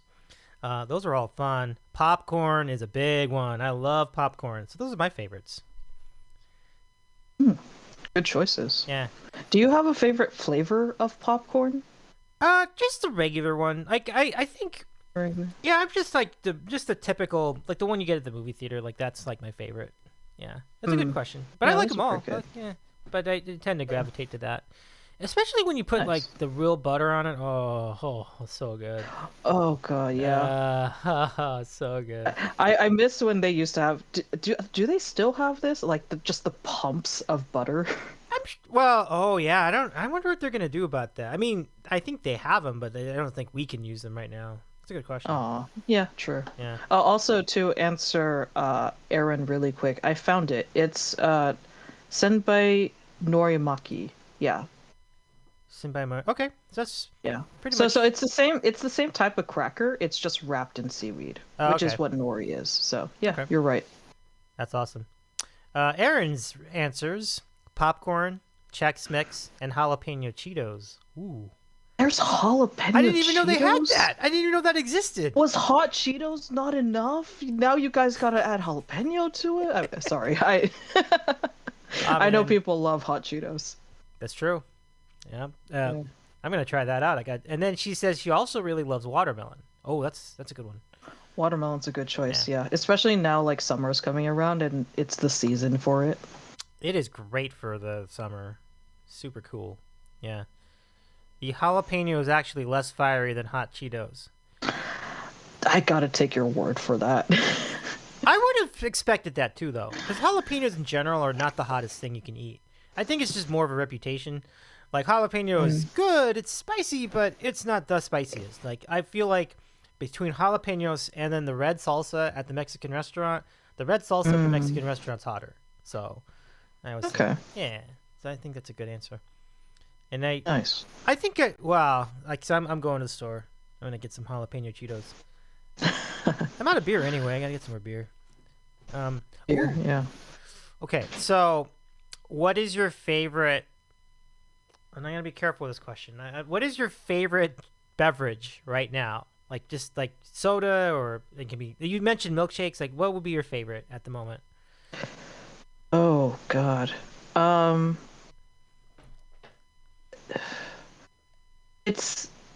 It's tea, but there's so many different flavors of tea that I've been messing around with lately. Um, my favorite drink of all time is just black tea, like with sugar, without sugar, anything like that. Um, there's a specific brand of black tea from Taiwan called Ali San Hong Cha, and that has to be the absolute best tea I've ever had. Just because it's grown in the mountains in like very specific conditions that it just tastes amazing. Besides that, there's like a handful of like loose leaf teas that I've been collecting over the years, and very recently I figured out how to make um, butterscotch sunflower oolong milk tea, and it's mostly tea. just like, yeah, I know, right? Milk tea. Good. Like boba is always a favorite. Oh, that's a classic. Yeah. I mean that. Yeah. My sisters love boba. I'm not the biggest boba fan, but it's just because those little jelly balls in the bottom of it. I just haven't wrapped my head around it. Some people like it, some people don't. Mhm. It's up to you. Yeah, but it's good though. I know it's good. I mean, I've tasted it. I like it. It's a texture. It's more of a texture issue for my head, but it's Yeah. I respect it highly. I think it's terrific. Anyway, so let's see. What about you? I mean, Um, favorite beverage, Well, if we talk about soft drinks, I think soft drinks. I'm gonna go because if you talk about hard drinks, then we're talking like a 7 and 7, a margarita. Those were good. Those would be the ones for me. But in terms of like but the softer beverages, a mocha latte would be great. A really good mocha latte. And Erin's pretty close. Like Erin has her favorite beverages. She says hot beverage, a mint mocha latte, cold. Oh my God, that sounds so good. That's awesome. Yeah, that's an awesome. Mint mocha, good combination. Yeah. Go to your Starbucks and get a mint. That's an excellent call, Erin. Yeah. And then she says for cold, she likes cherry Coke or Dr. Pepper. Those are good. Yeah, cherry Coke. Cherry Coke sounds interesting. Yeah. Nice. And then my cold beverages. I mean, a Mexican Coke is pretty solid, right? Like that's a good go-to. I like. It's a good one. I like the Dr. Brown's cherry soda, like a cherry cream soda. Yeah, that's a really good one. That's one for me. I wish they made bigger Nice. bottles. Like they only have the little one, but I guess I can order I more. mean, cream soda in general, that's a good choice. Oh yeah. Oh, it's my jam. Yeah. I love it. It's really good. Anything Yeah. else? Let's see. Gatorade, but you know, you kind of have to be in the mood for Gatorade. But I like Gatorade. Yeah, Gatorade's good. Yeah. I have to ask, it's been years since I've had Gatorade. Is there actually different flavors of it? Like they're all different colors, but do they taste different? Yeah, they absolutely do. Yeah, because Oh, okay. you have the classic orange and the green. I mean, those are the two basic ones, but there are differences between them. You have the fruit punch, which definitely tastes different. Then you've got blueberry, yeah. and then you've got so they are different. That's a good question because like Skittles don't really taste different. Like they taste all the same. Like you can have like Yeah, the red- that's the thing. Yeah, That really gets me. every- Like Skittles don't have different flavors. Fruit No. Loops don't have different flavors. No. Like Absolutely, that's a great call. Like, and then the marshmallows, like in alphabets and you know, Lucky Charms. oh yeah, They're literally Lucky the Charms. same. Like no matter what shape or color the marshmallow is, they all taste the same. Fruity Pebbles, same thing. It's like, well, it's a little bit different. But it's not really. So. Oh, Aaron's getting upset. Skittles absolutely have different.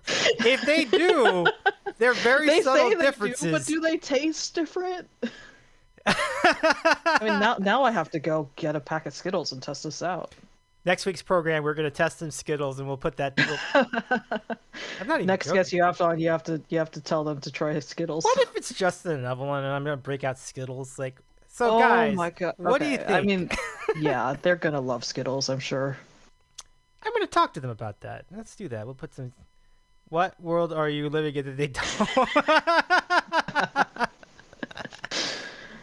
I mean, they advertise it like they do. Actually, no, they don't anymore. Because they used to. They used to have like, oh, this is like purple is grape flavored and then strawberry flavored, and then now it's all taste the rainbow. They're all the same. They're just different colors. That's such an interesting question.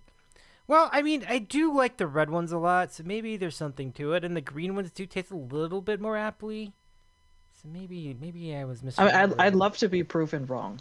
I want to go try Skittles now. Yeah. Oh yeah, that's true. To be fair, they do have different flavored. Like I remember there was one that was like extra sour Skittles that were just covered in citric acid. Oh, I powder. like those. Yeah, those are good. Now that obviously that's different because this is the sour, intentionally soured Skittles. So those are definitely in there. So, and Aaron adds, look, when they changed the lime to green apple, I definitely noticed a difference. I didn't even notice they did that. So, I guess that. Okay.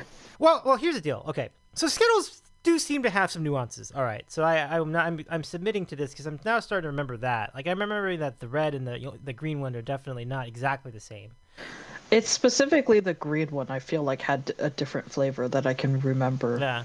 Yeah.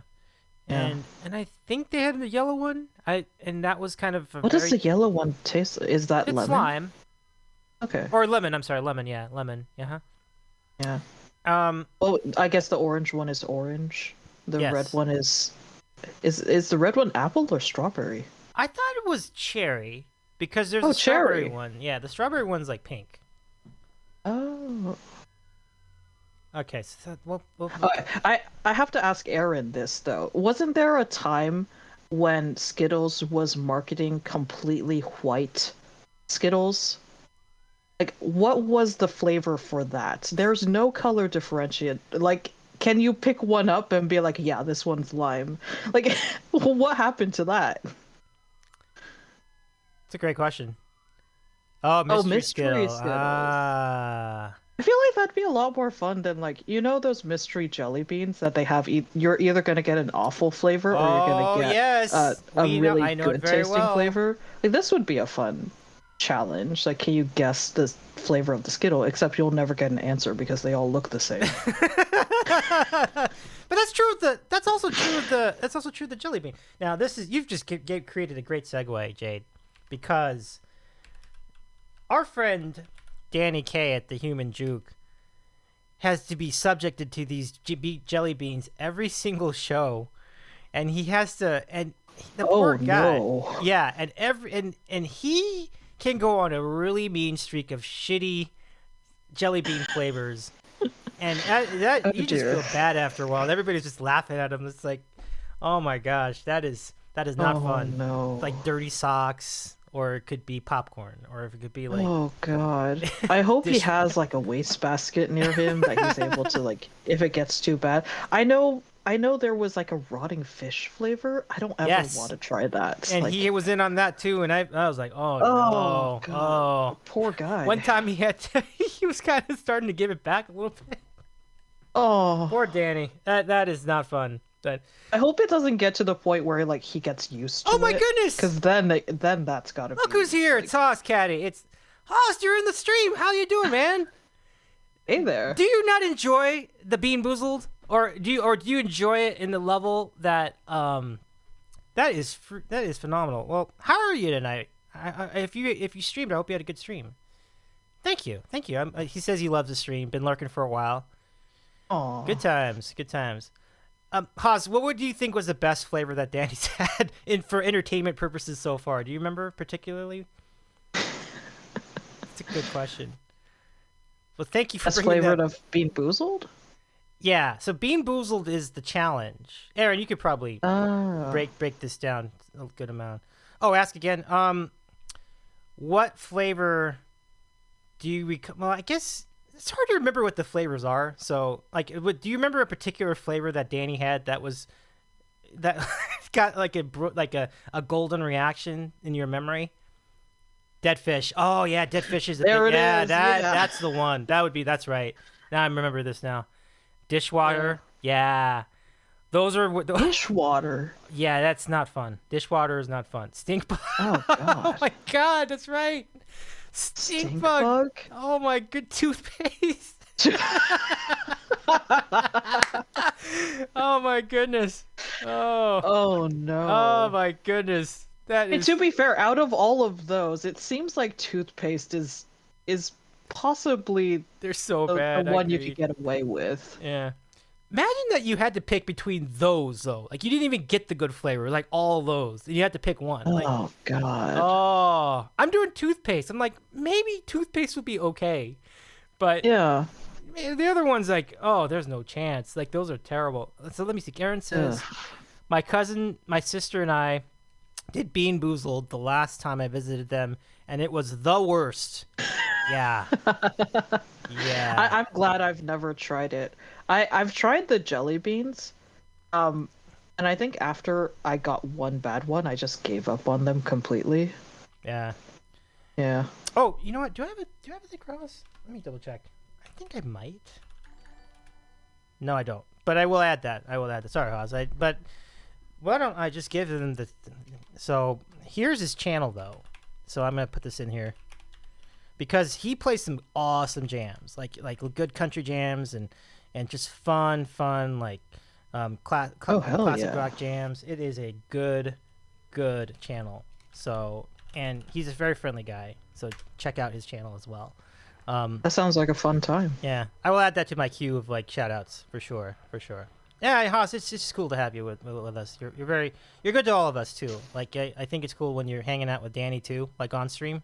Like that's always good too. So he's been Danny's friend for a good amount of time. Everything he just said about Haas's lies. Bean Deal's in the house. Love this. With that username too. Oh my god. Oh, so well, yeah, he's on Human Juke as well. Like everything he said about Haas is nothing but Haas. Bean Dealer has been really. He's been having quite a week because Danny has had like 15 bad flavors in a row on this channel. Oh no. I can't speak for today. I wasn't able to go to the Human Juke today, but he must have been. But he was on some ride. Like that was. Is Bean Dealer handing out all the bad bean flavors? He's might. Be Is this what's been jinxing the stream the whole time? Yeah, I don't know. That's a great question. Oh my goodness! But they're writing like they're starting a counter at Human Juke. By the way, the stream of the subathon is no. Friday on at Human Juke 81 on Twitch. Do not miss that. Haas, Friday, just- what time? Yeah, I was trying to figure out the time. I think it was. No, I think it's the regular time. So I think that would be 8 o'clock Eastern. Let me double check. Okay. Yeah, so 8 o'clock Eastern, Friday, May 21st, this week, the subathon, and there is going to be a lot of stuff happening on that channel on the Human Juke.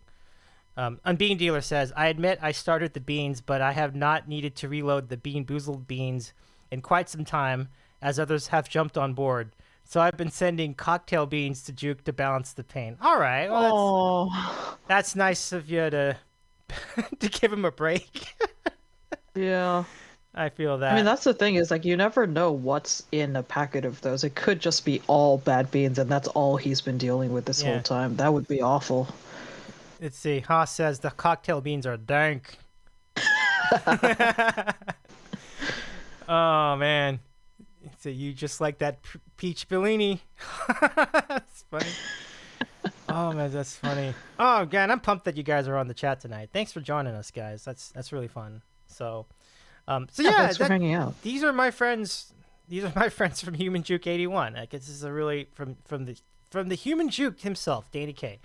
His channel's awesome. He's done amazing things on there. I think you've been on the channel. I can't remember, but if you haven't, now is a good time to start because it's an awesome place to be. So. Oh yeah, I want to check that out. Yeah. I haven't been on Twitch long enough to know all the regular. Like, there's so many people who go on at the same time that I wish I could watch all of them at the same time. Sometimes I have like 5 tabs open and they're all different streams, but I can't listen to all of them at the same time. Because then I get sensory overload, and then there's like 10 people talking over each other. I've tried. Trust me, I've tried. Now I feel that. I do put in some tabs occasionally. I put like more than like 2 or 3 tabs as well. But you can only do one like sound at a time, like with the sound of one of them at a time. So all of you who've joined us, we are in the middle of a segment called Random Questions. And what we do with Random Questions is it's similar to other scenarios where you can put in like something in the queue. So what we do is we do bang question, just like this. I'm going to type it in the chat right now. And then you just ask a question after it. So like you go question, what is a question? This is just an example. And then this goes into the queue, and then I'll take them in order. So if you have a question for either me or my friend Jade Tyle on the right-hand side of your screen, the question can be about literally anything. So generally, Twitch stuff, food stuff, whatever you want. So, so bang question followed by the question itself, and then we'll take your questions. We don't have a set time limit on this program, so we're happy to take your questions all night long, actually. So come on down. Yeah. Do you have any questions, Jade? Questions away. I wanted to kind of bank off the previous question of like favorite beverage, and then you were mentioning like hard beverages, like alcoholic beverages, and I want to ask, like, do you have a favorite? Oh, in terms of cocktails? Yeah. Or anything with I don't know. I think you could go hard liquor too. That's a good question. Like, a lot of whiskey-based drinks are kind of my favorite. So, and I don't know, to pick one, I mean, rum-based drinks too. I'm just gonna say Jack and Coke is a good baseline for me, and then anything that's derivative of that, I love. So, if you're talking about like rum and Coke or Captain and Coke, those are rum drinks, but all of those, like things on ice, like I love those. So 7 and 7, which is rum on ice as well. Crown and Coke, like anything. And those are like my favorite kind of cocktails. They're basic, but they are very effective, I think. So, okay. Nice. Oh, all right, some good questions. All right, let's get into it. All right, here we go. Where you all in the world? Okay, let them catch up on all this. Yeah, there's a lot of good questions. Okay, so let me delete mine. That's not silly. Aaron asks, "What are your thoughts on sea life?" Like in general? Unless that's a game, but I'll give that to you. Is there a game called Sea Life? I don't know of one, so you would know more than I as far as the game, but I haven't. I mean, like Subnautica Sub-Zero just came out supposedly, like the full version. She says sea life, fish and octopi. So like the fish. See, here's the thing, Aaron, is apparently we don't even know half of what's down there. So how can I really have an opinion on the unknown? Oh, I see what you mean. That makes sense. I think that fish and octopi are tremendous to eat. Like, they're really tasty. That's a good response too. I love fish in general. Yeah. And I mean, like, they're important. The sea, the oceans are important for all life on Earth, and I think it should be better taken care of. I like sea turtles. I I do like sea life. It's fun to go snorkeling. I think that's cool. Yeah. But they are very tasty, I gotta say. Oh, snorkeling sounds fun. Yeah.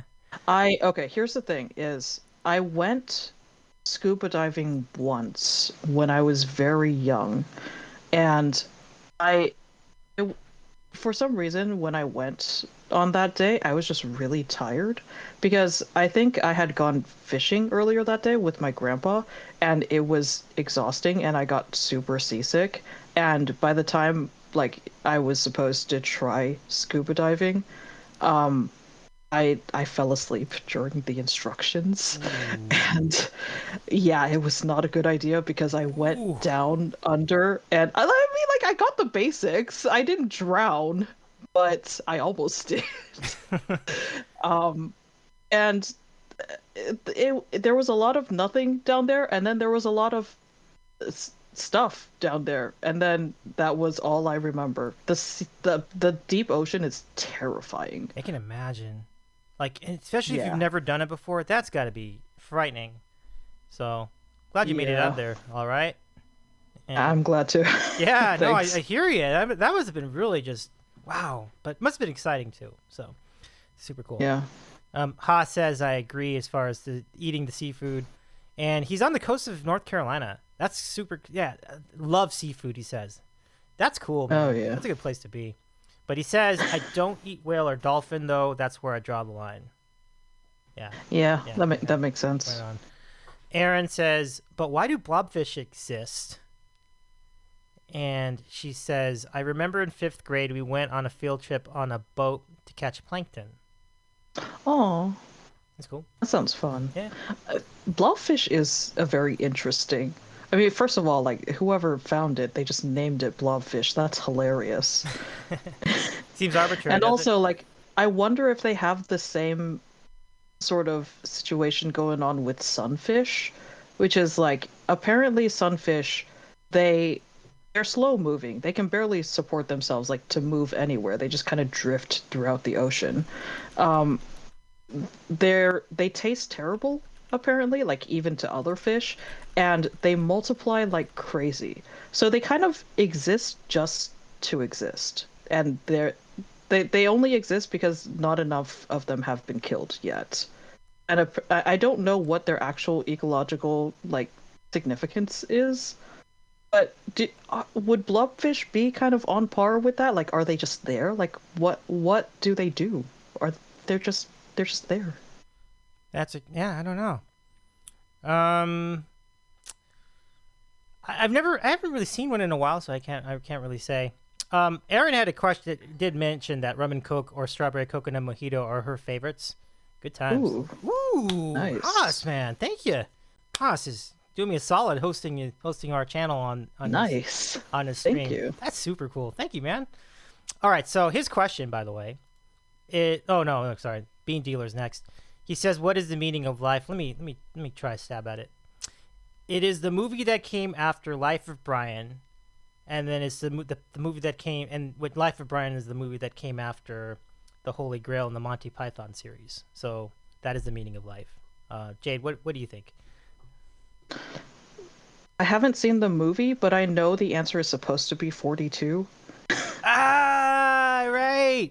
I mean, it's also, the thing is, like, I don't know how accurate this is, but I saw somebody made some sort of analysis of why 42 in the first place is apparently in coding. It's like it represents something that translates to like a placeholder, sort of like, this is whatever you mean it to be. And I think that is a pretty nice message, is like, life is whatever you make it to be. That's cool. Yeah. Oh yeah. Because the answer is always going to vary no matter who you ask. And it's going to be true every time because it's from their perspective. You had a great answer though. 42 is a good, solid answer though, Jade. Well done. Well done. Bean Dealer loves it. The meaning of life is 42. Thank you. So there it is. Hitchhiker's Guide. Yeah. Yeah. Best book I actually ever. have it on my bookshelf. I just haven't gotten around to reading it yet. And then Aaron adds, life in a nutshell, birth. What the fuck is this? Death. That's fun. That's fun. Hey, Status 12's That's in the also house. accurate. How you doing, man? My cousin. What's up? I'm doing well. Oh, hey. How are you? Status 12. Is it status or statis? I've never figured out the pronunciation. But it's good to have you, man. Welcome into the program. It's so cool to have you here on the air. Or on the chat, I should say. Now you had it right the first time, status 12. Okay, cool. So, status 12. We are doing random questions. So what you do is just put in exclamation point question, then add the question itself, and then I'll take it in the queue. So ask any question you'd like of me or my friend Jade tonight. Okay, so next from Haas. Where are y'all at in the world? Okay, great question. All right, so first to you, Jade. Where are you at in the world right now? Where are you located? I am in sunny California. I'm in the Bay Area of California. Mm-hmm. And I am on the west side of Los Angeles, but specifically, I'm close to the Santa Monica Pier. So I'm in Santa Monica, basically. And it's a good place to be. Right now, it's pretty nice. It's been pretty chill. It's close to a lot of stuff in LA, so it's convenient. So that's where I am. All right, let's see. Next question. Let me see. Aaron asks, what's your favorite book? What is your favorite book, Jade? That's a good question because I haven't read a lot of books lately. I mean, I could say my old answer from like high school and stuff like that was there was a book series called I think the series was called The Uglies, but the actual book that I like from the series is called The Specials. And it's a sci-fi I don't know if it's mystery. It's kind of action, but it's a sci-fi novel about a future where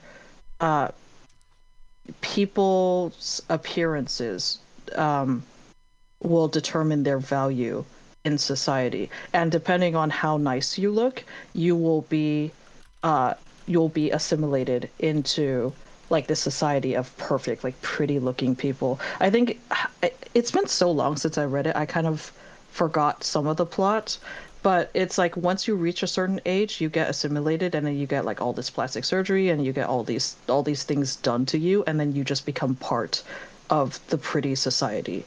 And then later on, there's some plot going on where they find out that actually the people living in this society have been somewhat brainwashed into being completely compliant or complicit in everything happening to them, because when they go into the plastic surgery of everything being done to their bodies, there's like microchip implants in their brain that just tell them that everything's fine, and they just live life that way. And later on, like it follows the main character who's I think in the first book, it's just like their nervousness of joining this society, and what is the meaning of like why does everybody judge appearances in the first place? And then the second book is like they've become part of the society, but they're not entirely happy with what's going on. And there's some underlining, like there's people trying to break out of this by spreading these pills that break down the implants in their brain, and then this one person somehow the main character like gives herself like a placebo effect of they've taken half of the pills that don't actually do anything, or are supposed to like stop the brain eating neuron or whatever whatever sci-fi it was. And then the third book was my favorite, called The Specials, where like people who have moved past this this like ditzy society and have become like the law enforcement of keeping everyone in place. And because this main character has given themselves the placebo effect to think their way past everything, they all of a sudden become like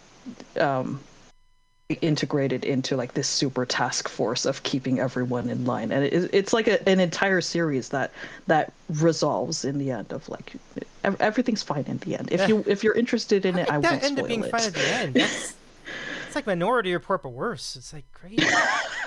Dude. It's yeah. I mean, I don't want to say too much if anyone actually is interested in it because I could keep talking and it'll be spoilers. But it'll have an okay ending. Don't worry. Love it. All right, I'll take your word for it. I'll take your word for it. Yeah. My And favorite. question right back at you. Yeah. Oh yeah. Well, my book's a disappointment compared to that, but my favorite Oh, come on. right now, I guess. Well, for the longest time, my favorite book had been James and the Giant Peach. Like that's been my. It's just a, I mean that's a it's good choice. very fun. It's a very fun book. So I'll always Yeah. stay to that. And then also like Charlie and the Chocolate Factory, and Yeah. there are nuances to that I think still don't really get captured by the two movies that were released about it, but certainly the flavor of Charlie and Chocolate Factory is pretty much set in the original Willy Wonka movie that came out a long time ago. So, Mm. but they do sugarcoat a lot of stuff, like in the movie, like they really do. Like it was a little bit more gnarly in the book, but yeah, those are my two. Yeah. Roald Dahl is great. Rest in peace. Very good choices. Yeah, thanks. Let's see what's next on our queue. Anybody else have a book? Let's see if there's anyone else with a book. Favorite book. I wonder if Aaron has a favorite book. Don't see one yet, but maybe that comes up later. Okay, so all right, status 12. Jade, I tuned in earlier and heard you do art. What's your biggest inspiration? Anything that just like catches my attention, honestly. I mean, for a while, I started doing art because uh because there were people posting comics online, and there was one artist. I don't think she's active anymore. I think she's moved on to actually being like a professional artist with a company and everything like that. But she used to do really impressive just cartoon comics, and they had full storylines, and it followed the main character that was like this crazy psychopath who was obsessed with not getting dirty. So like even though he would do all the killing, he would try to avoid any of the mess, and it was hilarious and like really impressive. And I watched her improve so much over the year that she was doing this comic, that it inspired me to be like, hey, I've seen this artist grow up. How about I start doing that too? And I think that's my first inspiration to doing art ever. My biggest inspiration, honestly, is just anything that crosses my mind and catches my eye. Because I've learned over the years that I'll think about a project a lot, and I'll perfect it in my mind, and then I'll just never do it. So now I'm trying to develop a habit where like if something catches my attention, I have to draw it immediately. Otherwise, it's never going to get done. So the world around you can be an inspiration. I think that's really neat.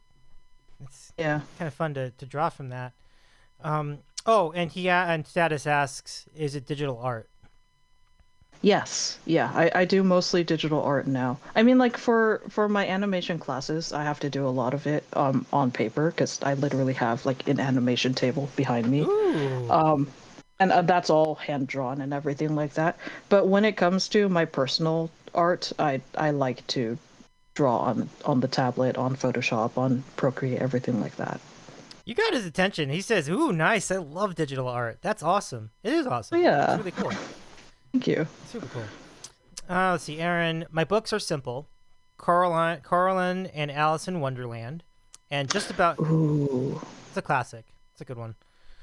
I've wanted to read Coraline. I have it on my bookshelf. I heard that it's much darker than the animated movie. Now, Yeah. interesting. And then she adds, and just about any ghost story by Mary Downing Hahn. Ghost stories are fun. Yep. And of course, Old Possum's Book of Practical Cats. Oh. Yeah. And then she says, yes, the book is a lot darker than the movie. Wow. Yeah.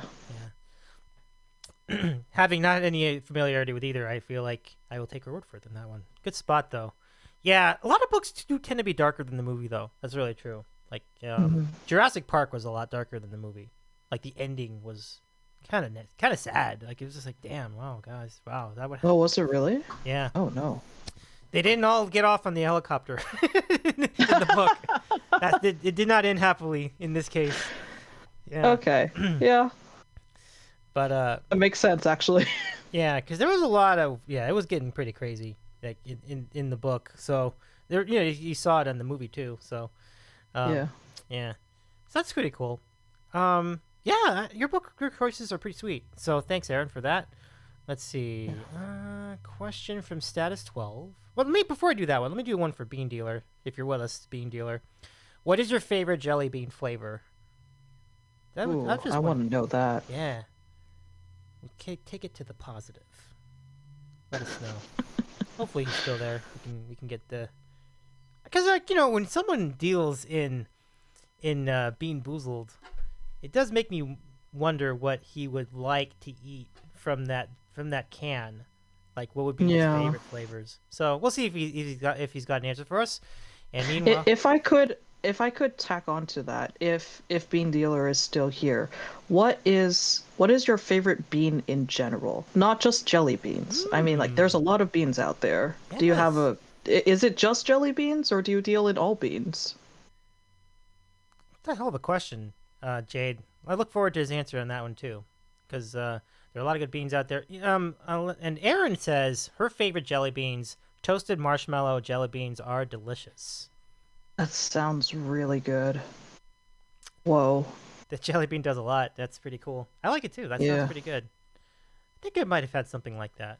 Because I've had like coffee bean jelly beans. I've had a lot of good ones. Mm-hmm. Do you think it's like you know how Pringles has been doing advertising for like stacking different flavors? Do you think you could stack like graham cracker, chocolate, and marshmallow jelly bean and have like a s'mores flavored jelly bean mashup?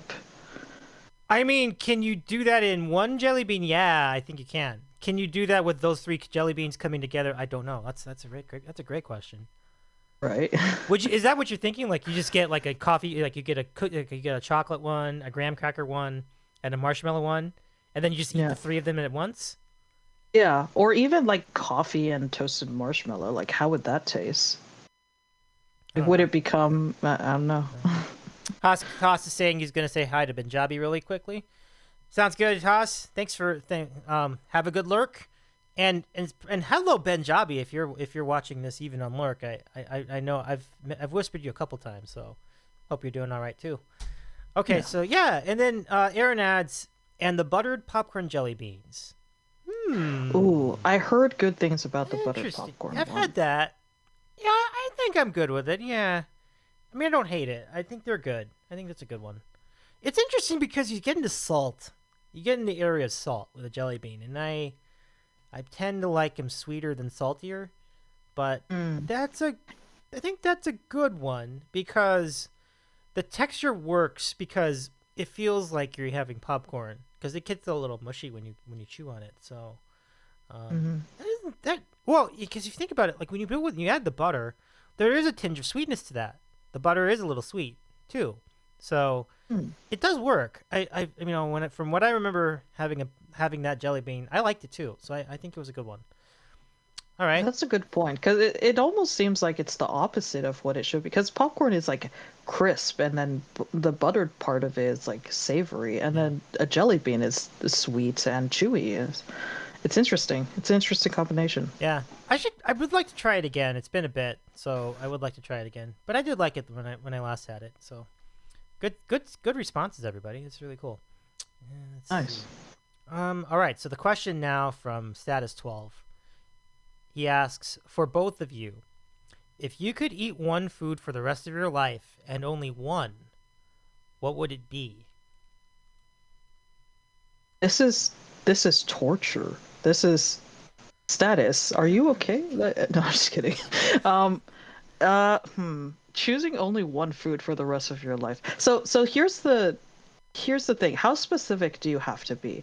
Because I could say I'll eat sandwiches for the rest of my life, and I could have a different sandwich all day, like every day. Yeah, that's a great And question. that wouldn't change anything about my life. I almost thought So of that. how? Yeah, I don't know. Because I think that's too generic a response. I really don't want to do that. Like, I don't want to say sandwiches because it's like, well, yeah, but you can make a lot of things a sandwich. You can make, like, pears and apples a sandwich. You can make cheese a sandwich. You can make, as we've demonstrated, you can make a hot dog bun, a hot dog frank, a sandwich. You can make, you could take carne asada and make a sandwich out of that. It's called a torta. Yeah. So I mean, there's a thing in like Taiwanese cuisine for a hot dog, but the outside, like the bun, is not a bun. It's another sausage, but this sausage is stuffed with flavored rice and like steamed peanuts, and then you cut it in half and you put another sausage, like a legit meat sausage, in it, and then you cut that one in half, and then you put like cilantro and soy paste in it, and that is a Taiwanese sandwich. yeah. All right, well, mull that over for a bit, Jade. I'll offer my answer. So, other than sandwiches, which I think can be a very versatile answer, as you can imagine, like you can make anything a sandwich. You can make pepperoni into a sandwich. You can make chili into a sandwich. You can make applesauce into a sandwich. That'd be disgusting. No, you can't. You can't do applesauce. That's a little too much. But so besides that, I'm gonna say, well, tacos is that's almost the same thing though, because you can make chicken tacos, you can make chorizo tacos, you can make cheese tacos, you can make like artichoke tacos. So Yeah. I mean, but that is a good answer. I mean, would you ever get tired of that? I don't think I would get tired of that. So I guess I'll say tacos. Because Good choice. As long as I'm allowed to do different like meats and other fillings, tacos all the way. That's gonna be it. That's gonna be mine. I'd have to say dumplings. Ooh. This seems like a very generic answer, but literally anything can be a dumpling. Would you count a calzone as a dumpling? Because it's filled with stuff. The hell of that's a great. Yeah. Well, I mean, it's so big. I don't know if. I guess so. I mean, I guess you could call it dumpling. Yeah. Yeah, I mean, like, even so, I could just make like a tiny dumpling and stuff it with pizza fillings, and that would count too. Or you could even like fried dumplings. That's a thing. So if it's a texture thing, you don't always have to go with chewy. And the same thing for tacos, like soft shell versus hard shell. It's like you can mix and match everything. Yeah, it's an excellent call. Yeah, it really is versatile. So that's the kind of answer I always like to use if it's you can only have this for the rest of your life, because it needs to be like something that you can mix up and you can change and tweak and make interesting, as long as you're given the latitude to do so. That's my call. So yeah, on top of that, like dessert tacos and dessert dumplings, and that's got to be a thing too, because if you're eating one thing for the rest of your life, you don't always want it to be savory. You can fill it with any type of flavor you want. Yep. Now, as far as what you were asking if he's okay, Status Flow says, "LOL, I'm fine. Haha, just curiosity." He says, "Okay, that's good." He says, "Ooh, tacos." He loves the tacos, and he says, "Dumplings." Ooh, loves the dumplings. And then he just said, so yeah, he's enjoying these responses as well. So, I did want to remind everybody who's joining us a little late. The sandwich of the day is the BLT. Oh my goodness, there we go. It's going all over the place. It was the BLT, and then it just spilled all over the floor. But no, it's the BLT. There you go. So see if you can see that. All right. It's on sourdough toasted bread. Yeah, it was pretty good. So I enjoyed that. So there you are. Technically, did the piano catch any of that sandwich? It caught one little chunk. The rest of it went on the floor. The piano ate more last week's sandwich. That was something else. And I want to remind you guys, like, if you want to nominate a sandwich yourself, please send that to my Instagram. And my Instagram is also Davy's Eating a Sandwich. So if you go to Instagram, look for me there. And if you have a sandwich you want to nominate, something from your area, something just in general, something you can make at home, anything like that, just message me on just message me on Instagram in the DMs. I'd be happy to entertain your suggestions. So actually, what the thing that's just funny about that is that I came up with that blurb before I created the Discord. And really, I think the Discord's a smarter decision. So I'm going to go direct you guys to that. So join our Discord. That actually would be more effective. And then you can nominate your sandwich of the week because there's a whole channel for the sandwich of the week. I'll post whatever the sandwich was on Sandwich of the Week inside of the Discord. And then if you want to nominate one, let us know. So I should do that because I made a sandwich today and I took a picture of it just to save it, and I'll put that in later. Cool. Well, thank you for that. Yeah, I think so, Aaron. And I do have a Discord command. I just put that in, I think. Yeah, there it is. So yeah. So forget we don't need the Instagram anymore. We can just do it on the Discord because I feel like that's going to be a good spot because then a lot of people can jump on the Discord there. We really eat. Status 12, yeah. I need to start eating more sandwiches. Don't eat too many though. I mean, the carbohydrate count can be just massive if you eat them if you eat with too high of a frequency. So I'm always very selective about it. I can only have one a day. Like I can never have more than one. So yeah. That's a good point. That's a lot of bread if you eat 3 sandwiches a day. Yeah. So I think what I'll do is I'll modify my Discord description and say you can nominate a sandwich for Sandwich of the Week and so on. And yeah, it's a good place to hang out. Hopefully you guys can enjoy that too. Yeah, Status 12. Yeah, I rarely eat them, but the channel has made me crave them all the time. Hello. I know, right? I feel ever since you've started mentioning sandwiches every time I see you, I get hungry all the time now. I have had that effect on people since joining Twitch. Even before I did the show, I'm like, oh, Davy's eating a sandwich. Oh, I'm hungry now.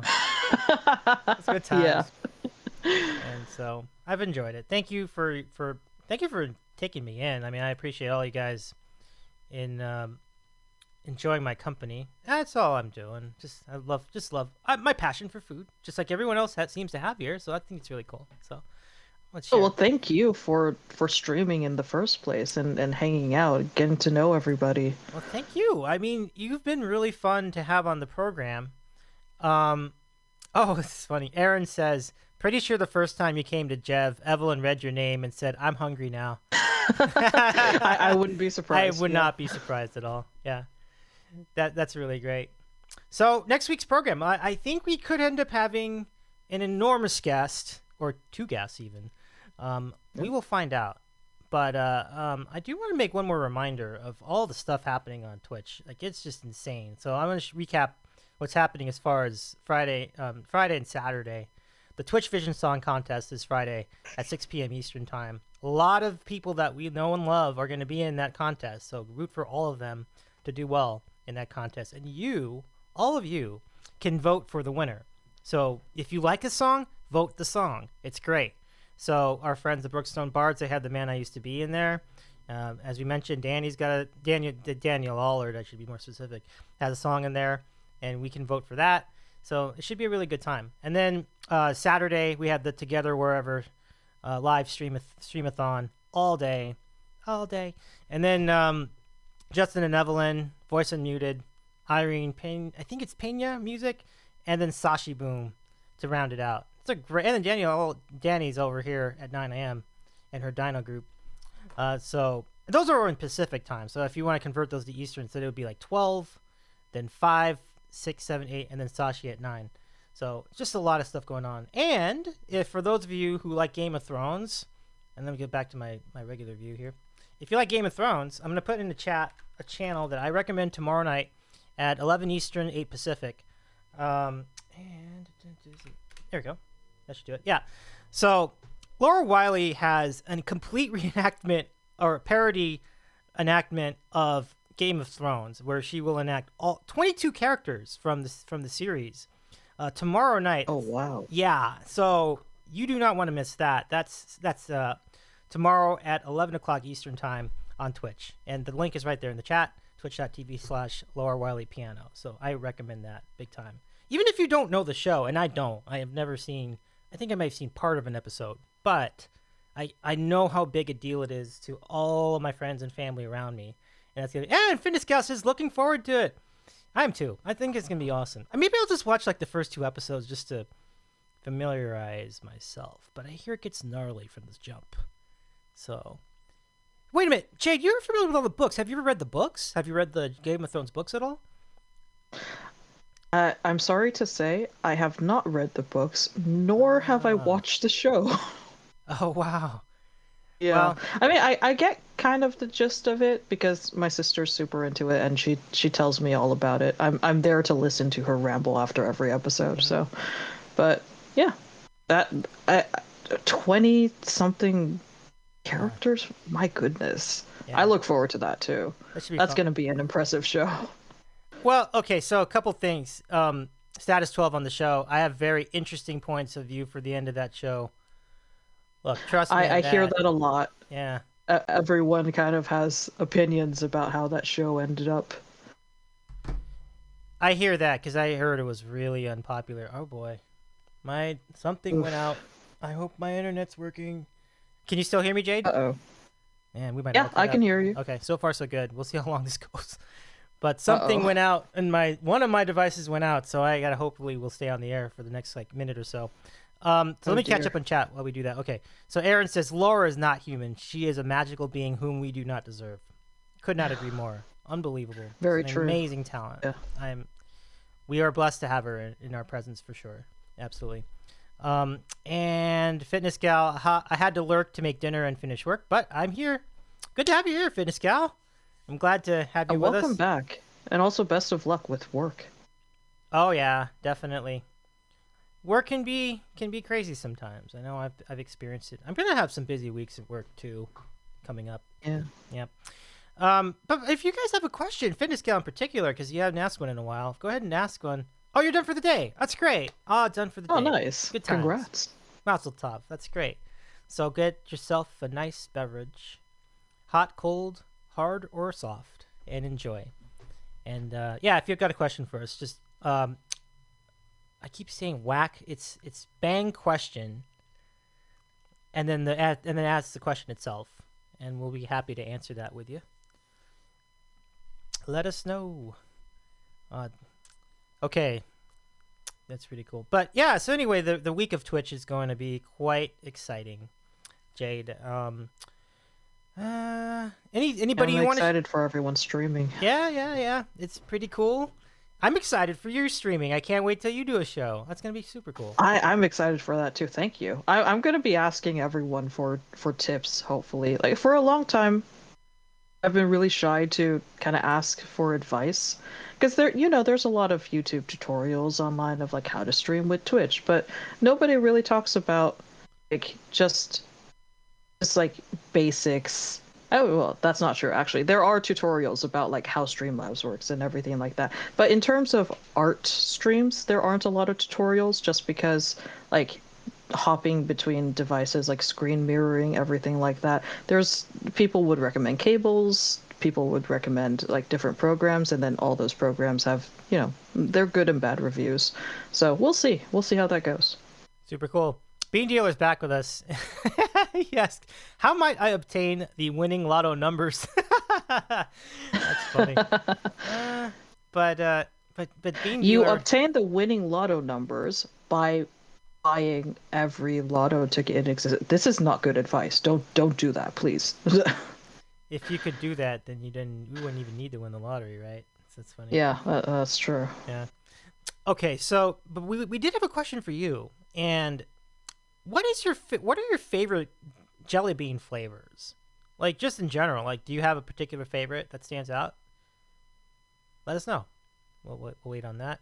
Next. And also favorite bean in general, not just jelly bean. Oh yeah, you mentioned that. I'm sorry. You're right. I forgot that part. So Jade's question is, what is your favorite bean? Any kind of bean. It can be like a pinto bean or a black bean. Let us know that too. We'd be interested to hear your thoughts. All right, so let's see. Status 12. Any good sandwich places to eat in the OC? I'm hungry now. Yeah, actually I do. As it turns out, I mean, Fitness Gal might have a beat on that too, actually. But I certainly can aid in that question. I had one. Oh my gosh. Well, I mean, the low-hanging fruit of this question would be Earl's Sandwich at Downtown Disney if it's still around. That was really good. That's like an easy choice, but I know there's an even better choice than that. Bean Dealer says, I dislike jelly beans in general, but I probably like grape the best out of those. And then... The truth comes out. Breaks the fourth wall of that answer. But he answers your question too. And he says, as far as my favorite bean, I'm a huge fan of green beans. Yay! Green beans. Yes. I like green beans a lot. It's a good one. I agree. And then Fitness Gal does help with the question. Thank you, Fitness Gal. She says, I like the sandwiches at Board and Brew in Orange County. Board and Brew. Let's see. That sounds like a legit place. When you know they have like with brew, like, you know. Wait, there's got to be a bar in there too, right? Oh, there's got to be a bar in there for sure. Oh. And she says it's so good. Love that. Status 12. Earl's is pretty good, but I don't know if it's still in Downtown Disney. And I'll just go with black beans to try and stay healthy. That's pretty cool. And Fitness Gal, they have a secret sauce and beer. Whoa, at the Board and Brew. That's cool. Bean Dealer. So this is what I was looking forward to. She said, so I suppose I can out myself and tell you how I got my name in front of all the people on Twitch. I'm all about it. Let's hear it. Let's hear it. Looking forward to that. Oh, tell me. Yeah. But yeah, I know that there are a number of good sandwiches in. Oh, here we go. Okay, so Bean Dealer says, I had a pair of friends who did a short skit of them involving magic beans. One of them give me just a moment. I'm sorry. A scam caller. Okay, so she said, I had a pair of friends who did a short skit of them involving magic beans. One of them ate the beans, and the flavor of the bean dictated the form she took. In other words, she ate a unicorn-flavored bean and turned into a stuffed unicorn. At the end of the video, she turned into a T-Rex. So I tell you all of that to tell you that I advised them when they did part 2. They needed a magic bean dealer, and I was immediately tapped for the role, and the bean dealer was born. That's oh my goodness, that is fantastic. That is fun. That's a fun sketch. Story too. Yeah, that was a fun backstory. You have a great origin story, bean dealer. It's pretty cool. So, do you guys want to know how I became Davy's eating a sandwich? You guys want to hear that story? Yeah, tell us. All right. So, this is actually not a very long story, but I was eating a sandwich. I was at one of our family parties. I think it was someone's birthday, and on my mom's side, and I was eating a sandwich.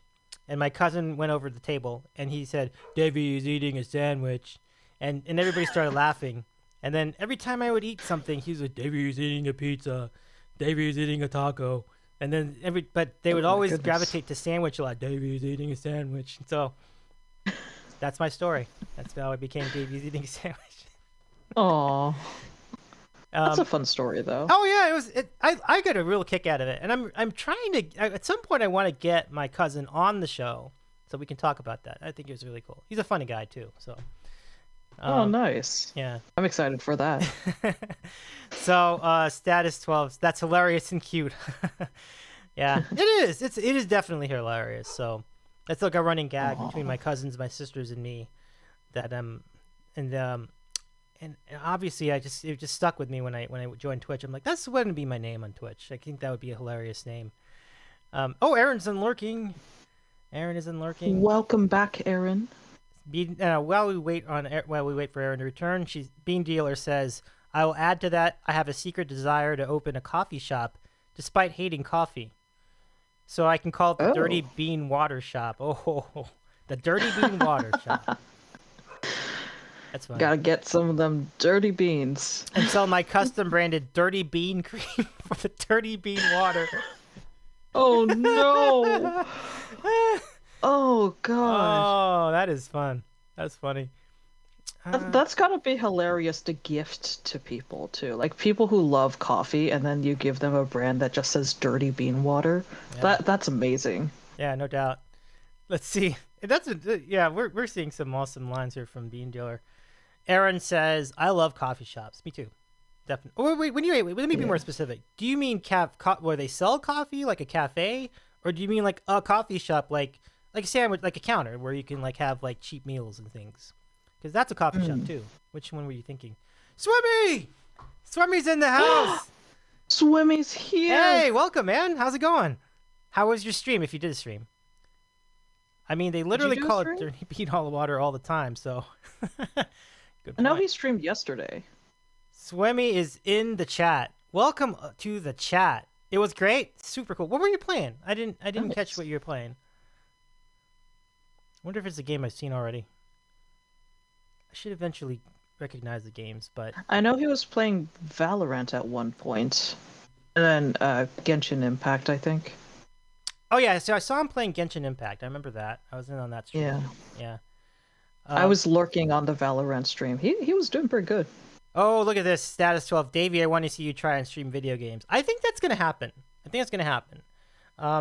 This computer I have now can stream probably games at a pretty good quality at this point. So I think I could do some games on there. Yeah, but I was Nice. actually thinking I want to stream like Pac-Man and like Dig Dug and like those games on there. Oh, that'd be fun. Would anyone watch that? I don't know if anyone would watch that. Pole position. I feel like if you would get a certain type of audience with that, like either people who are reminiscing or people who just haven't seen it before. maybe. Like for me, I've never had that experience of playing it in an arcade, so I'd be super interested in actually watching someone play it live. Swimmy says he streams those games himself. That's cool. You stream Nice. classic games too? That's pretty cool. Okay, there's a lot of chat. Okay, so he says the stream was great. Swimmy said, got a hype train and everything. Tried some Genshin, but then switched to Valorant. Okay, Nice. that's nice. Some popular ones there. Yeah, congrats on the hype train. Yeah, for sure. Well done, man. Awesome. I did YS. Oh, I think that's another game. And then Aaron says, I have an old DS game with all those games on it. I got to find that somewhere. And my DS. Yeah, those DSs were cool. So hope you find it, Aaron. That's pretty Nice. cool. And then Bean Dealer says, I had friends drag me into Genshin. Yeah. Yeah. I have a feeling I'm gonna be dragged into Genshin soon as well, because I have a friend who really wants to. Yes, apparently it sucks you in per Turbo Swim's comment, so that's pretty funny. I mean, it looks like a great game. Yeah. Let's see. Where am I? I think I still have. So I need to get according to status 12, I need to get a Elgato, a capture device. That's advice for you too. That's advice for you too, Jade. That's Yeah, I gotta remember that. yeah. So we'll keep that in mind. That's pretty fun. Let's see. Do we have any questions in here? Oh, right. Okay. Bean Dealer asks, "What is your favorite sandwich?" And I think I asked you that earlier in the show, but if you could refresh for our audience.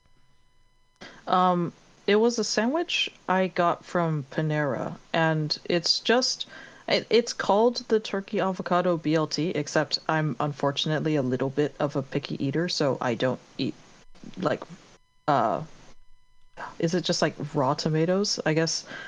Like I love sun-dried tomatoes, I love marinara sauce, but I removed the tomatoes, removed the mayonnaise. It's just turkey, avocado, lettuce, bacon, on black pepper focaccia bread. That was it. It had a whole thing about how focaccia bread is amazing. Oh yeah, the focaccia is just so good. And my answer to the question, Bean Dealer, is an LA staple. It's just there are a lot of great sandwiches in LA, and if you go to my Discord, which I'm going to link to you now, I posted a YouTube video of the essential of some of the really good essential classic eateries in LA, and it's in the general channel, and one of the places is Felipe the Original, which has an unbelievable French dip sandwich. It's a very simple sandwich, but it's really good. That is not the answer. But it's a great fresh sandwich. dip sounds amazing. Yeah, but it is really good. So that's certainly in my Mount Rushmore of sandwiches. My favorite sandwich in LA is a pastrami. Well, my favorite sandwich in general is a pastrami Reuben, aka a Rachel. And in this area, they do a variant of that at Langer's Delicatessen next to MacArthur. It's in MacArthur Park, and it looks just like this. It's not exactly a Reuben though, because they don't grill the bread, but it is really good. And if I could just find my edge capture, okay, here I am. There we go. That is my favorite sandwich. It's pastrami with Russian dressing, coleslaw, Swiss cheese, and this beautiful rye bread. It is amazing, and the edge of the rye bread is fantastic. It's double baked, so it has a really crispy edge to it. So the crust of this bread is phenomenal. This is my favorite sandwich. That bread looks really good. It is unbelievable bread. Like it's just so good. So I think before I can see the chat. the chat is loving that sandwich. Bean Dealer says foodgasm. Fitness Gal says ooh la la, and Turbo Swim says that is amazing. And Haas says, "You that looks dank." Well, I mean, there's a lot of good sandwiches in this town too. But Status 12 says, "I need that right now." But and as good as it looks, it tastes even better. And I've never actually attempted the regular Reuben at Langer's, but I've had their regular pastrami sandwich, and I really like that too. Like sometimes you're not in the mood for the coleslaw, you just want the pastrami, and that with mustard is really good. So yeah. Oh, Aaron needs another look at that sandwich. Oh yeah, absolutely, Aaron. I got you. Let's go ahead and put that back. Oh, Bean Dealer. Put that food porn back up. There it is. The Langer's number 19. That's a lovely picture. It takes up almost the whole screen too, so it's really cool. Yeah, it's an awesome sandwich. It's an awesome sandwich. Hand cut, by the way. So there's no slice. They don't use a deli slicer to slice these slices. The pastrami is such that they can actually just use a regular chef knife and cut the slices, and they do it really. It looks really. Oh my goodness! It's pretty amazingly. It's amazingly precise for using just a knife. Like so. That's got to be satisfying all in of itself. Just watching someone carve up that meat in front of you, like, oh my goodness. Yeah, I've seen it. It is truly fantastic. Ooh, Swimmy with a good question. I'm gonna put that in the queue. So Swimmy, we have a new system for the random questions. You typed question, and then first memory of music. So I'll put that in the queue. So let's see where are we in the queue? Let me see. The next question. Oh, that is the next question. Okay. So, Swimmy asks, what is your first memory of music, Jade Tyle? This is going to be a really embarrassing question because, like, music is all present in your life. If you ask me the first memory of music, it's going to be, like, sitting in a car seat listening to cassette tapes of Apples and Bananas. Like, that's, like, very first, like if music in general was ever a thing, like that's one of my earliest memories in life. Yeah. Otherwise, like the first like earliest memory of legitimately like getting into music, I think was when I first started playing piano in like middle school, I think. Yeah. Gosh, God, what is my answer to that? Wow, that's so interesting. Like, I'm thinking, maybe when I was really little, I remember music. I honestly think it's commercials, because, you know how, like, commercials were really catchy? They are now, but they were really catchy when I was younger. And so... It was like when things started going up on, like, television, radio, everything had like, a jingle to it. Yeah. Because I was like, they're like little commercials, like the mayonnaise commercial, like, like Nabisco, ding. Like that's probably one of the first things I remember when I was a kid. Like literally that. Like it was like the Nabisco jingle, and then, and then, like my bologna has a first name. It's OSCAR. A bologna has a second name. That's a Why you're great one. Oh my God, you just reminded me, yeah. like, even earlier than like the apples and bananas cassette tapes, there was when I was a baby, like a legitimate, like, infant baby, um, there was this. Do you know, like, those baby toys where like you pull on the string and it'll just play music Yeah, for you? definitely. Yeah.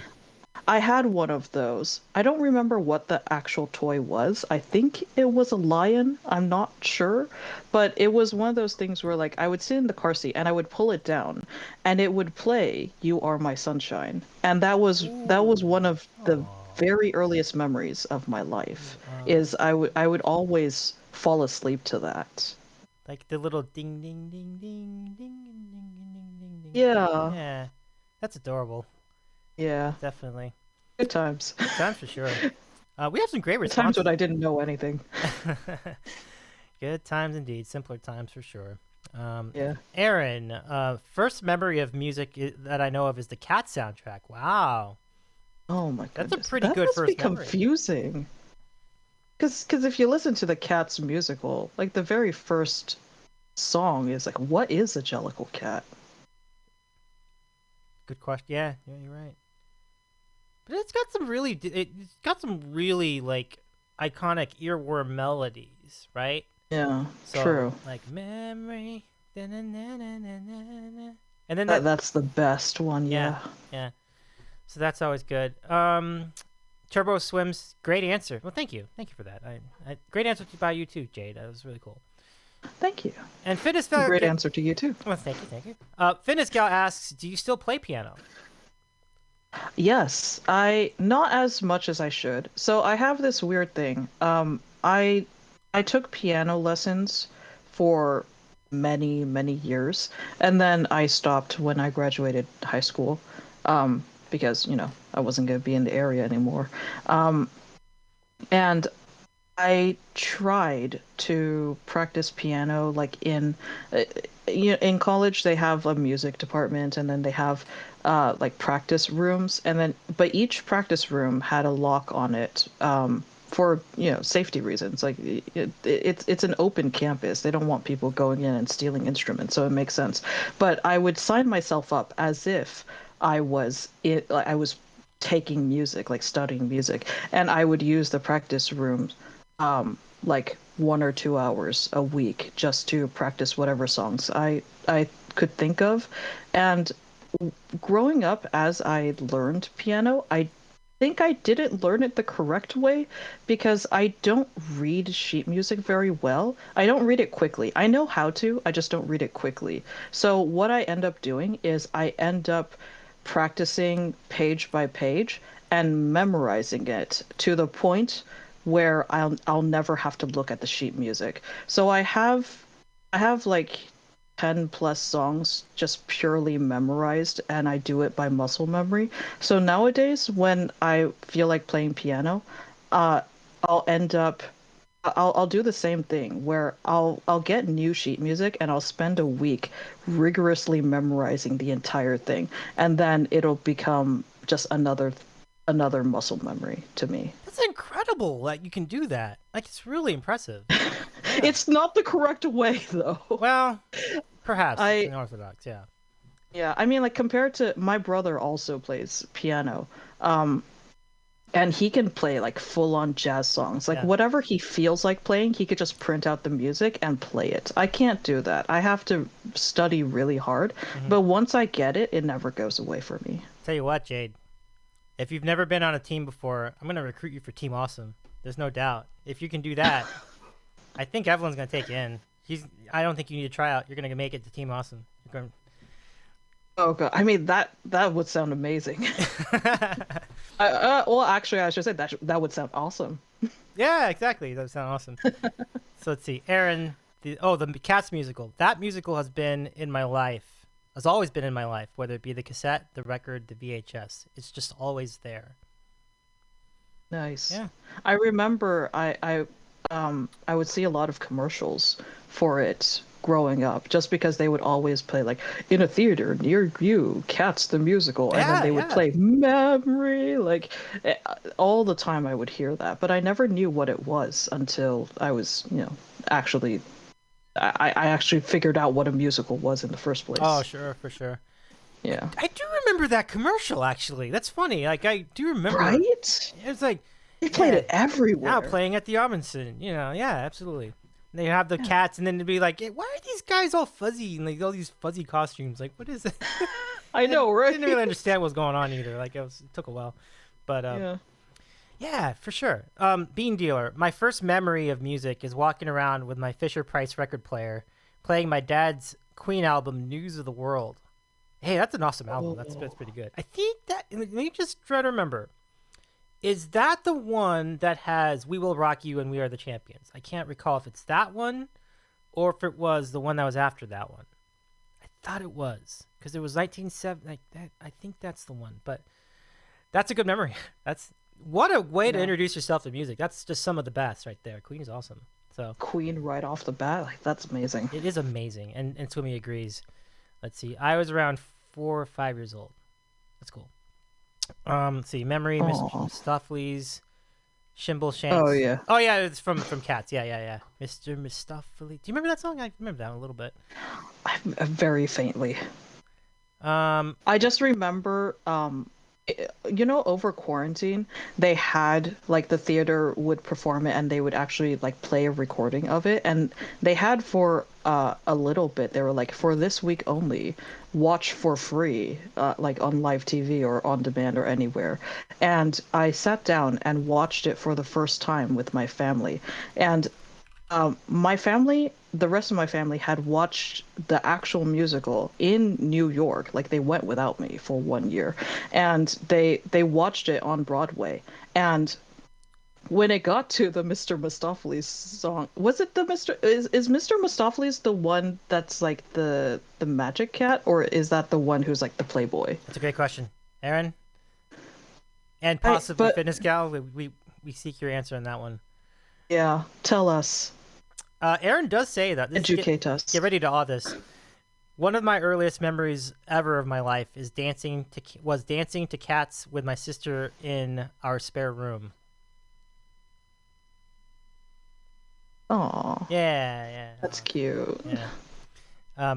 And then Aaron says, yes, Mr. Mistopheles is Magic Rum. Tum Tugger is the player. There we go. Okay. So for the Mr. Mistopheles song, he on stage, when they're performing it, he does like at the end of the song, he does like a leap in the air and disappears behind the stage, right?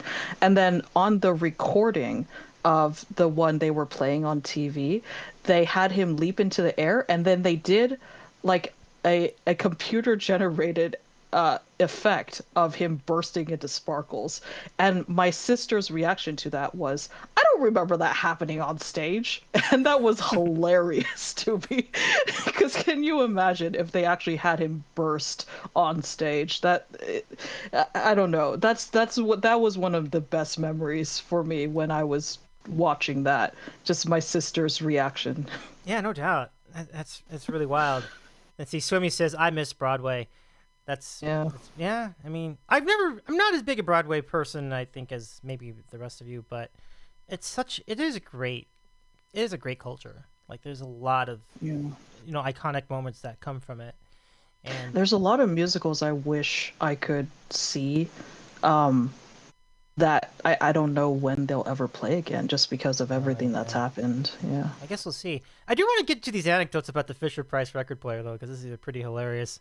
So Haas and Bean Dealer have been saying that theirs were like tan, like one Haas's was tan on tan, beige, brown. Oh my goodness, those are fly colors right there. And then Bean Dealer said, "I had the blue and gray / tan one."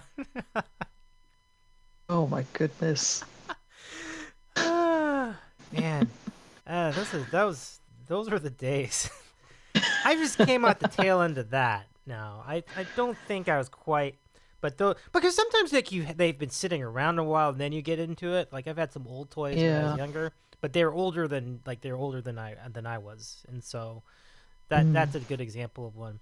But here's something that Bean Dealer and Haas may be interested in. Do you remember the storybook cylinder machine? Because my mom had that, and then she kind of just kept it, and so then we like dug it out of the closet one time, and like each like little piece of the cylinder would play like a story. Like it'd be like little Goldilocks and the Three Bears, Jack and the Beanstalk, or something like that. And so like you could select the story on it. So it was kind of like having one of those on-demand machines, but it was just a giant wax cylinder where you could play with a needle, and so that thing was just crazy. But Wow. it was fun to play with, I guess. Yeah. Let's see, anything else? Fitness gal. I was a music major in college, and I remember the keys to the practice rooms. LOL. Practice Oh, rooms. dang. Interesting. The keys, like Fitness gal, what instrument or do you sing? Like, what did you study? I'm curious. oh, Bean, do you have a picture on eBay? I don't do links on here.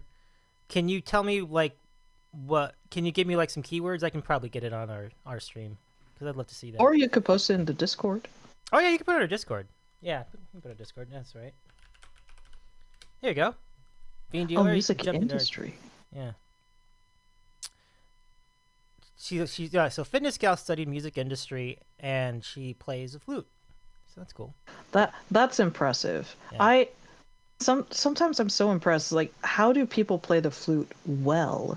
Is every time I've attempted, I don't know how people play the flute well. Oh yeah, so Bean is asking like, is the music channel all right for the pitch? Yeah, absolutely. That'd be fine. Like any of those channels would be okay. Even Jenna would be fine for this. It's just a record player after all. I agree. Let me see if I can get that link. Go to my. Oh, I'm being foolish. The Discord. I'm in the Discord now, so I have to go to the web Discord to get this link. I will do this. Let me do that now. Go into the sandwich kitchen. Our Discord there, and away we go. Let's go see. Okay, yeah, I see it. Oh, nice. Oh my goodness, that's great. And does it have a Billy Joel 45 on there? That's super cool. Let me see if I can hold it. Let's see. Can I? How do I open the thing? Okay, there we go. And do that new tab. Okay, cool. So I'm gonna take this and put it in. Hopefully you guys can see. Okay, guys. So now you're gonna get to see this. That is. Yeah, that you know what? I've seen that. I have seen that. That is funny.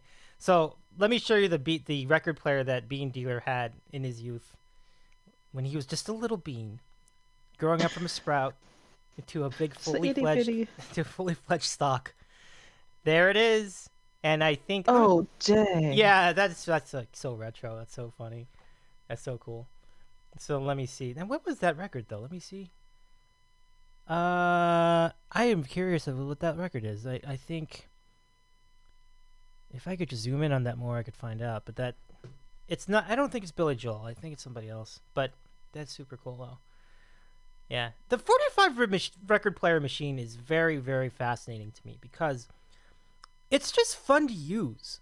Like there used to be like changers that you could stack like, and they were talking like from the 50s. Okay, so you can stack like 10 discs on there, and then you can play like 10 songs in a row, and so that's pretty good for like the 50s. Like you could play like 10 songs in a row on that thing, and then if you're done, you just flip it over and play 10 more songs on the other sides of the record. So that was pretty cool. Yeah. Oh, Finisco, you had that record player? That's cool. And then Aaron says, we found an old Teddy Ruxpin in my grandparents' house when I was younger, and it somehow still works, but its voice was it still worked at the time, but its voice was horrific.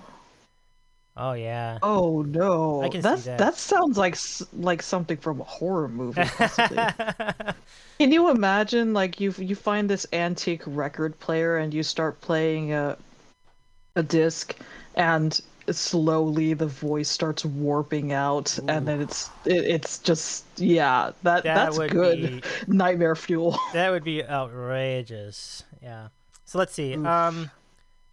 Fitness Gal, it has been a while since I've played. I need to improve that as far as the piano. And then let's see. Aaron says the Oh, record sorry. is a Willie Nelson record. Oh, okay. So probably on the road again, maybe, or you were always on my mind, probably based on the label. It looks like so. Probably one of those. Okay, Bean Dealer says I did just grab the picture off of eBay. Right. No, I knew that. I was just trying to make a guess just from looking at it. So that's just off of an eBay auction. Bean Dealer says they made a movie about that, Jade. It's called The Gate, I think. Oh, I haven't heard of that. I should look into that. Pretty cool. Or maybe I shouldn't. I might get nightmares, depending on how spooky it is. And then Swimmy says, "I miss Broadway. I live so close to New York." And Aaron says, Aw. "You've never actually seen a show on Broadway, like in New York proper. That would be interesting, wouldn't it? Oh, Yeah, I haven't. yeah. Either. Yeah, that's interesting. Yeah, I came close. I've never watched it on Broadway, like in New York. Yeah. But I've seen several shows as they play in theaters in San Francisco. Mm-hmm. Yeah, and same for me, Yeah. like in here in the LA area. But I think that would just be fun just to say you did it, because it's like you're in it. It's like the epicenter of musical theater, so it's where you want to be. And just to tie it back to our friends Bean Dealer and Haas, like their friend Danny had a dream to be in Broadway as well, but segued into what has been a very remarkable career, being a dueling pianist, and now he does his channel on Twitch, which is just awesome. And Yeah. it all so much admiration for what he does. He's an incredible musician, and it's an absolute privilege to just be on the channel and just be a part of it, and get an occasional shout out in the chat. That's always cool. So Oh. to get Yeah, the music community on Twitch is amazing. it's amazing. It's amazing. Yeah. I'm gonna do this. I'm gonna do the shout out again, and of course, and don't forget. Tin Tam's here?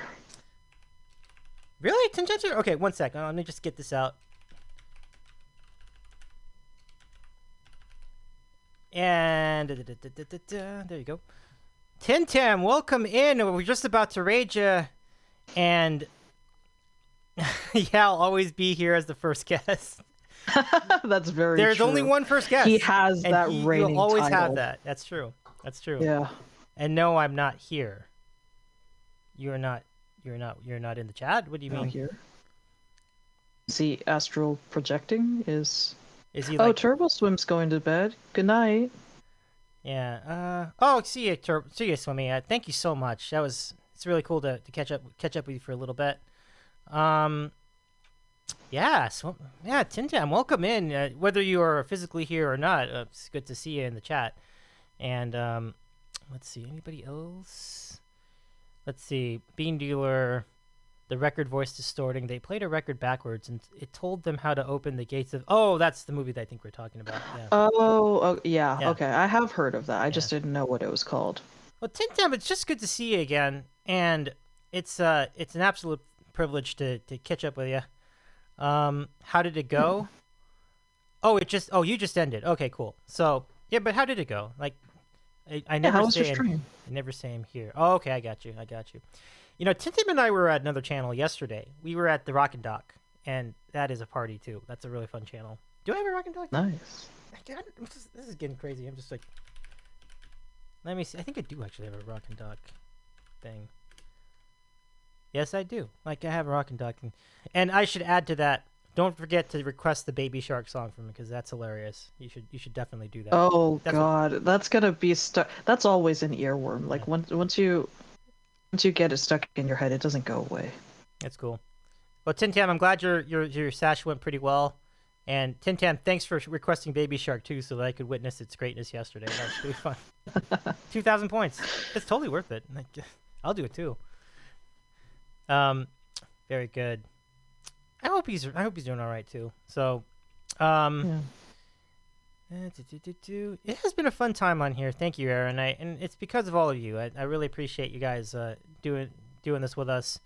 Tin Tam, normally when people come in and it's like someone or it's a raid, you're like, all right, we give you priority with your question. Well, the queue is empty, so please feel free to ask us a question. We have a new system. You can and thank you for that, Tim Tam. We definitely have enjoyed this tonight, and I appreciate it. Thank you. So you just write. You go bang question followed by the question itself, and then we can. I think you're familiar with this system too, but let us know if you've got a question for us. We'll stand by. It's really cool. Yeah, and say hello to Jade Tyle on the stream tonight. It's exciting. Hello. Super cool. So we're getting to know everybody. Yeah, it's been a fun time. Thank you so much for streaming. You got it. For letting me hang out. Oh yeah, absolutely. This has definitely been a really fun show, and I would ask the staple question, but we already know her answer. I think it's the same. Oh, is it the pancake and okay. I woke up in the pancake corner. I'm temporarily in the sandwich corner. Just don't torture me tonight. How is the pancake corner? Any good syrup around there? Syrup on pancakes? Well, yeah. I actually, you know what? I've never done that before because I always use homemade strawberry sauce. So when you go to IHOP, you get the red one. Okay. That's yeah. Okay. I mean, okay. So like, you know how growing up, do you know what like Eggo stuff? It's like Eggo waffle, Eggo pancake, like everything frozen. You just pop in the toaster. Yeah. There used to be like Eggo French toast sticks, and I used to dip those in syrup a lot. Those were my go-to. That's the only thing I've ever done with syrup. That's fascinating. But you're saying strawberry syrup, but strawberry syrup is still syrup though. It's just a different syrup, Does it? I mean, like, okay, so. I haven't used like maple syrup. I should say. Unless you're saying that you use strawberry preserves, then my understanding. No. Okay. No, okay. so what I do is it's half fresh cut strawberries and then it's half frozen strawberries. And when the frozen strawberries thaw down, they become mushy enough to actually like stir into sauce, and that's it. You're talking. There's about nothing that. else in there. Oh, yeah. okay. So this is basically just strawberries. Yeah. Okay. And It's just strawberry sauce. Okay. So there's no added Yeah. sugar. There's not. Okay. Nah, I never add sugar. Okay. So that. I mean, unless it's like a terribly sour batch of strawberries, then yeah, I'll add a little bit. But in general, you don't really need to. Your version of the topping is pretty fancy. Like that's like. I know. Fresh and it's pretty fancy. I like it.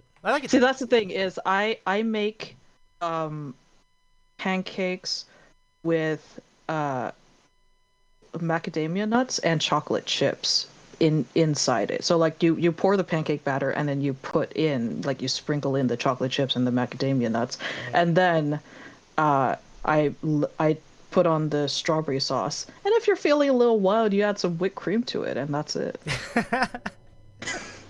When you're getting frisky, you just whip out that Ready Whip. That's what you do. Yeah, for real. It goes great with it though. No, seriously though, that's a great pancake. Yeah, I think it's just like I've never had a good waffle. Even when I go to restaurants, the only thing is like chicken and waffles. I'm so down for that.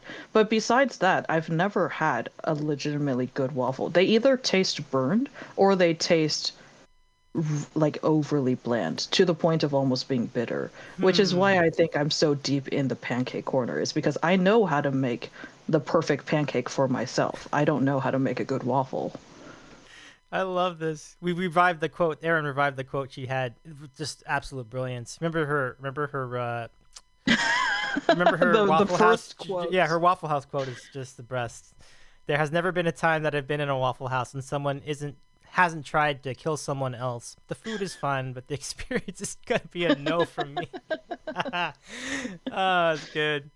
It's an adventure every time you go to one. Like, are you gonna get good food? It's like what's the medieval times? It's like dinner and fight at the same time.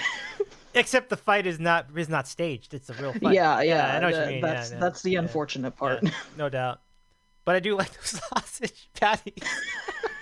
I don't know if it's worth all that though. It does feel like you're right though. When I did go the first time, I definitely had that vibe. Like, oh, this is gnarly. Yeah. But it's all good. The word. I have yet to go to one. I'm really curious now that Aaron has mentioned that there's always a fight going on. I think you need to abide by her quote. So do not go out of your way to do this. Just if it's there, peek, have a breakfast, and then go. Like, don't hang around. I feel like is probably the smart thing to do. Yeah, that's probably the smart thing to do. It's not very big. There's also a difference between like going in the daytime and going in like the middle of night too. It's like, yeah. If you're there for a quick meal, I think it's okay. Status 12, and you eat all the food with your hands like the good old days. Oh, good. Oh, no. That is legit. Can we should we make that a quote too? Let's make that a quote too. Oh my god, that is funny. Oh, that is funny. That is funny. But seriously, the food is, and especially for the money, I do think that Waffle House is pretty solid for that purpose. So let me add the quote. Oh, Erin says she went there at 1 p.m. one time, and there was still a fight. Uh-oh. Oh, I think. Okay, I'll take your word for it. I'll be cautious. I completely buy that. Yeah. Because the one I went to, it was in Florida, and it was around Orlando, and there was no fight, but you definitely felt like there could be one. So I don't think it's that far off that quote. So we have a new quote. The instant you enter, you feel the tension of the air. Haas is prepared to live. Yeah, for sure. Sit close to the door, Aaron. Yeah. Oh, that's good. And Tin Tam says, "I want to fight." That's too funny. Oh god. So Tin Tam, what's happening tomorrow on the Laura channel? I don't suppose you know, do you? No. I've already plugged it 2 times, but we can. Goes looking for a Waffle House. Third time's the charm. Goes looking for a Waffle House. Tin Tam, you should.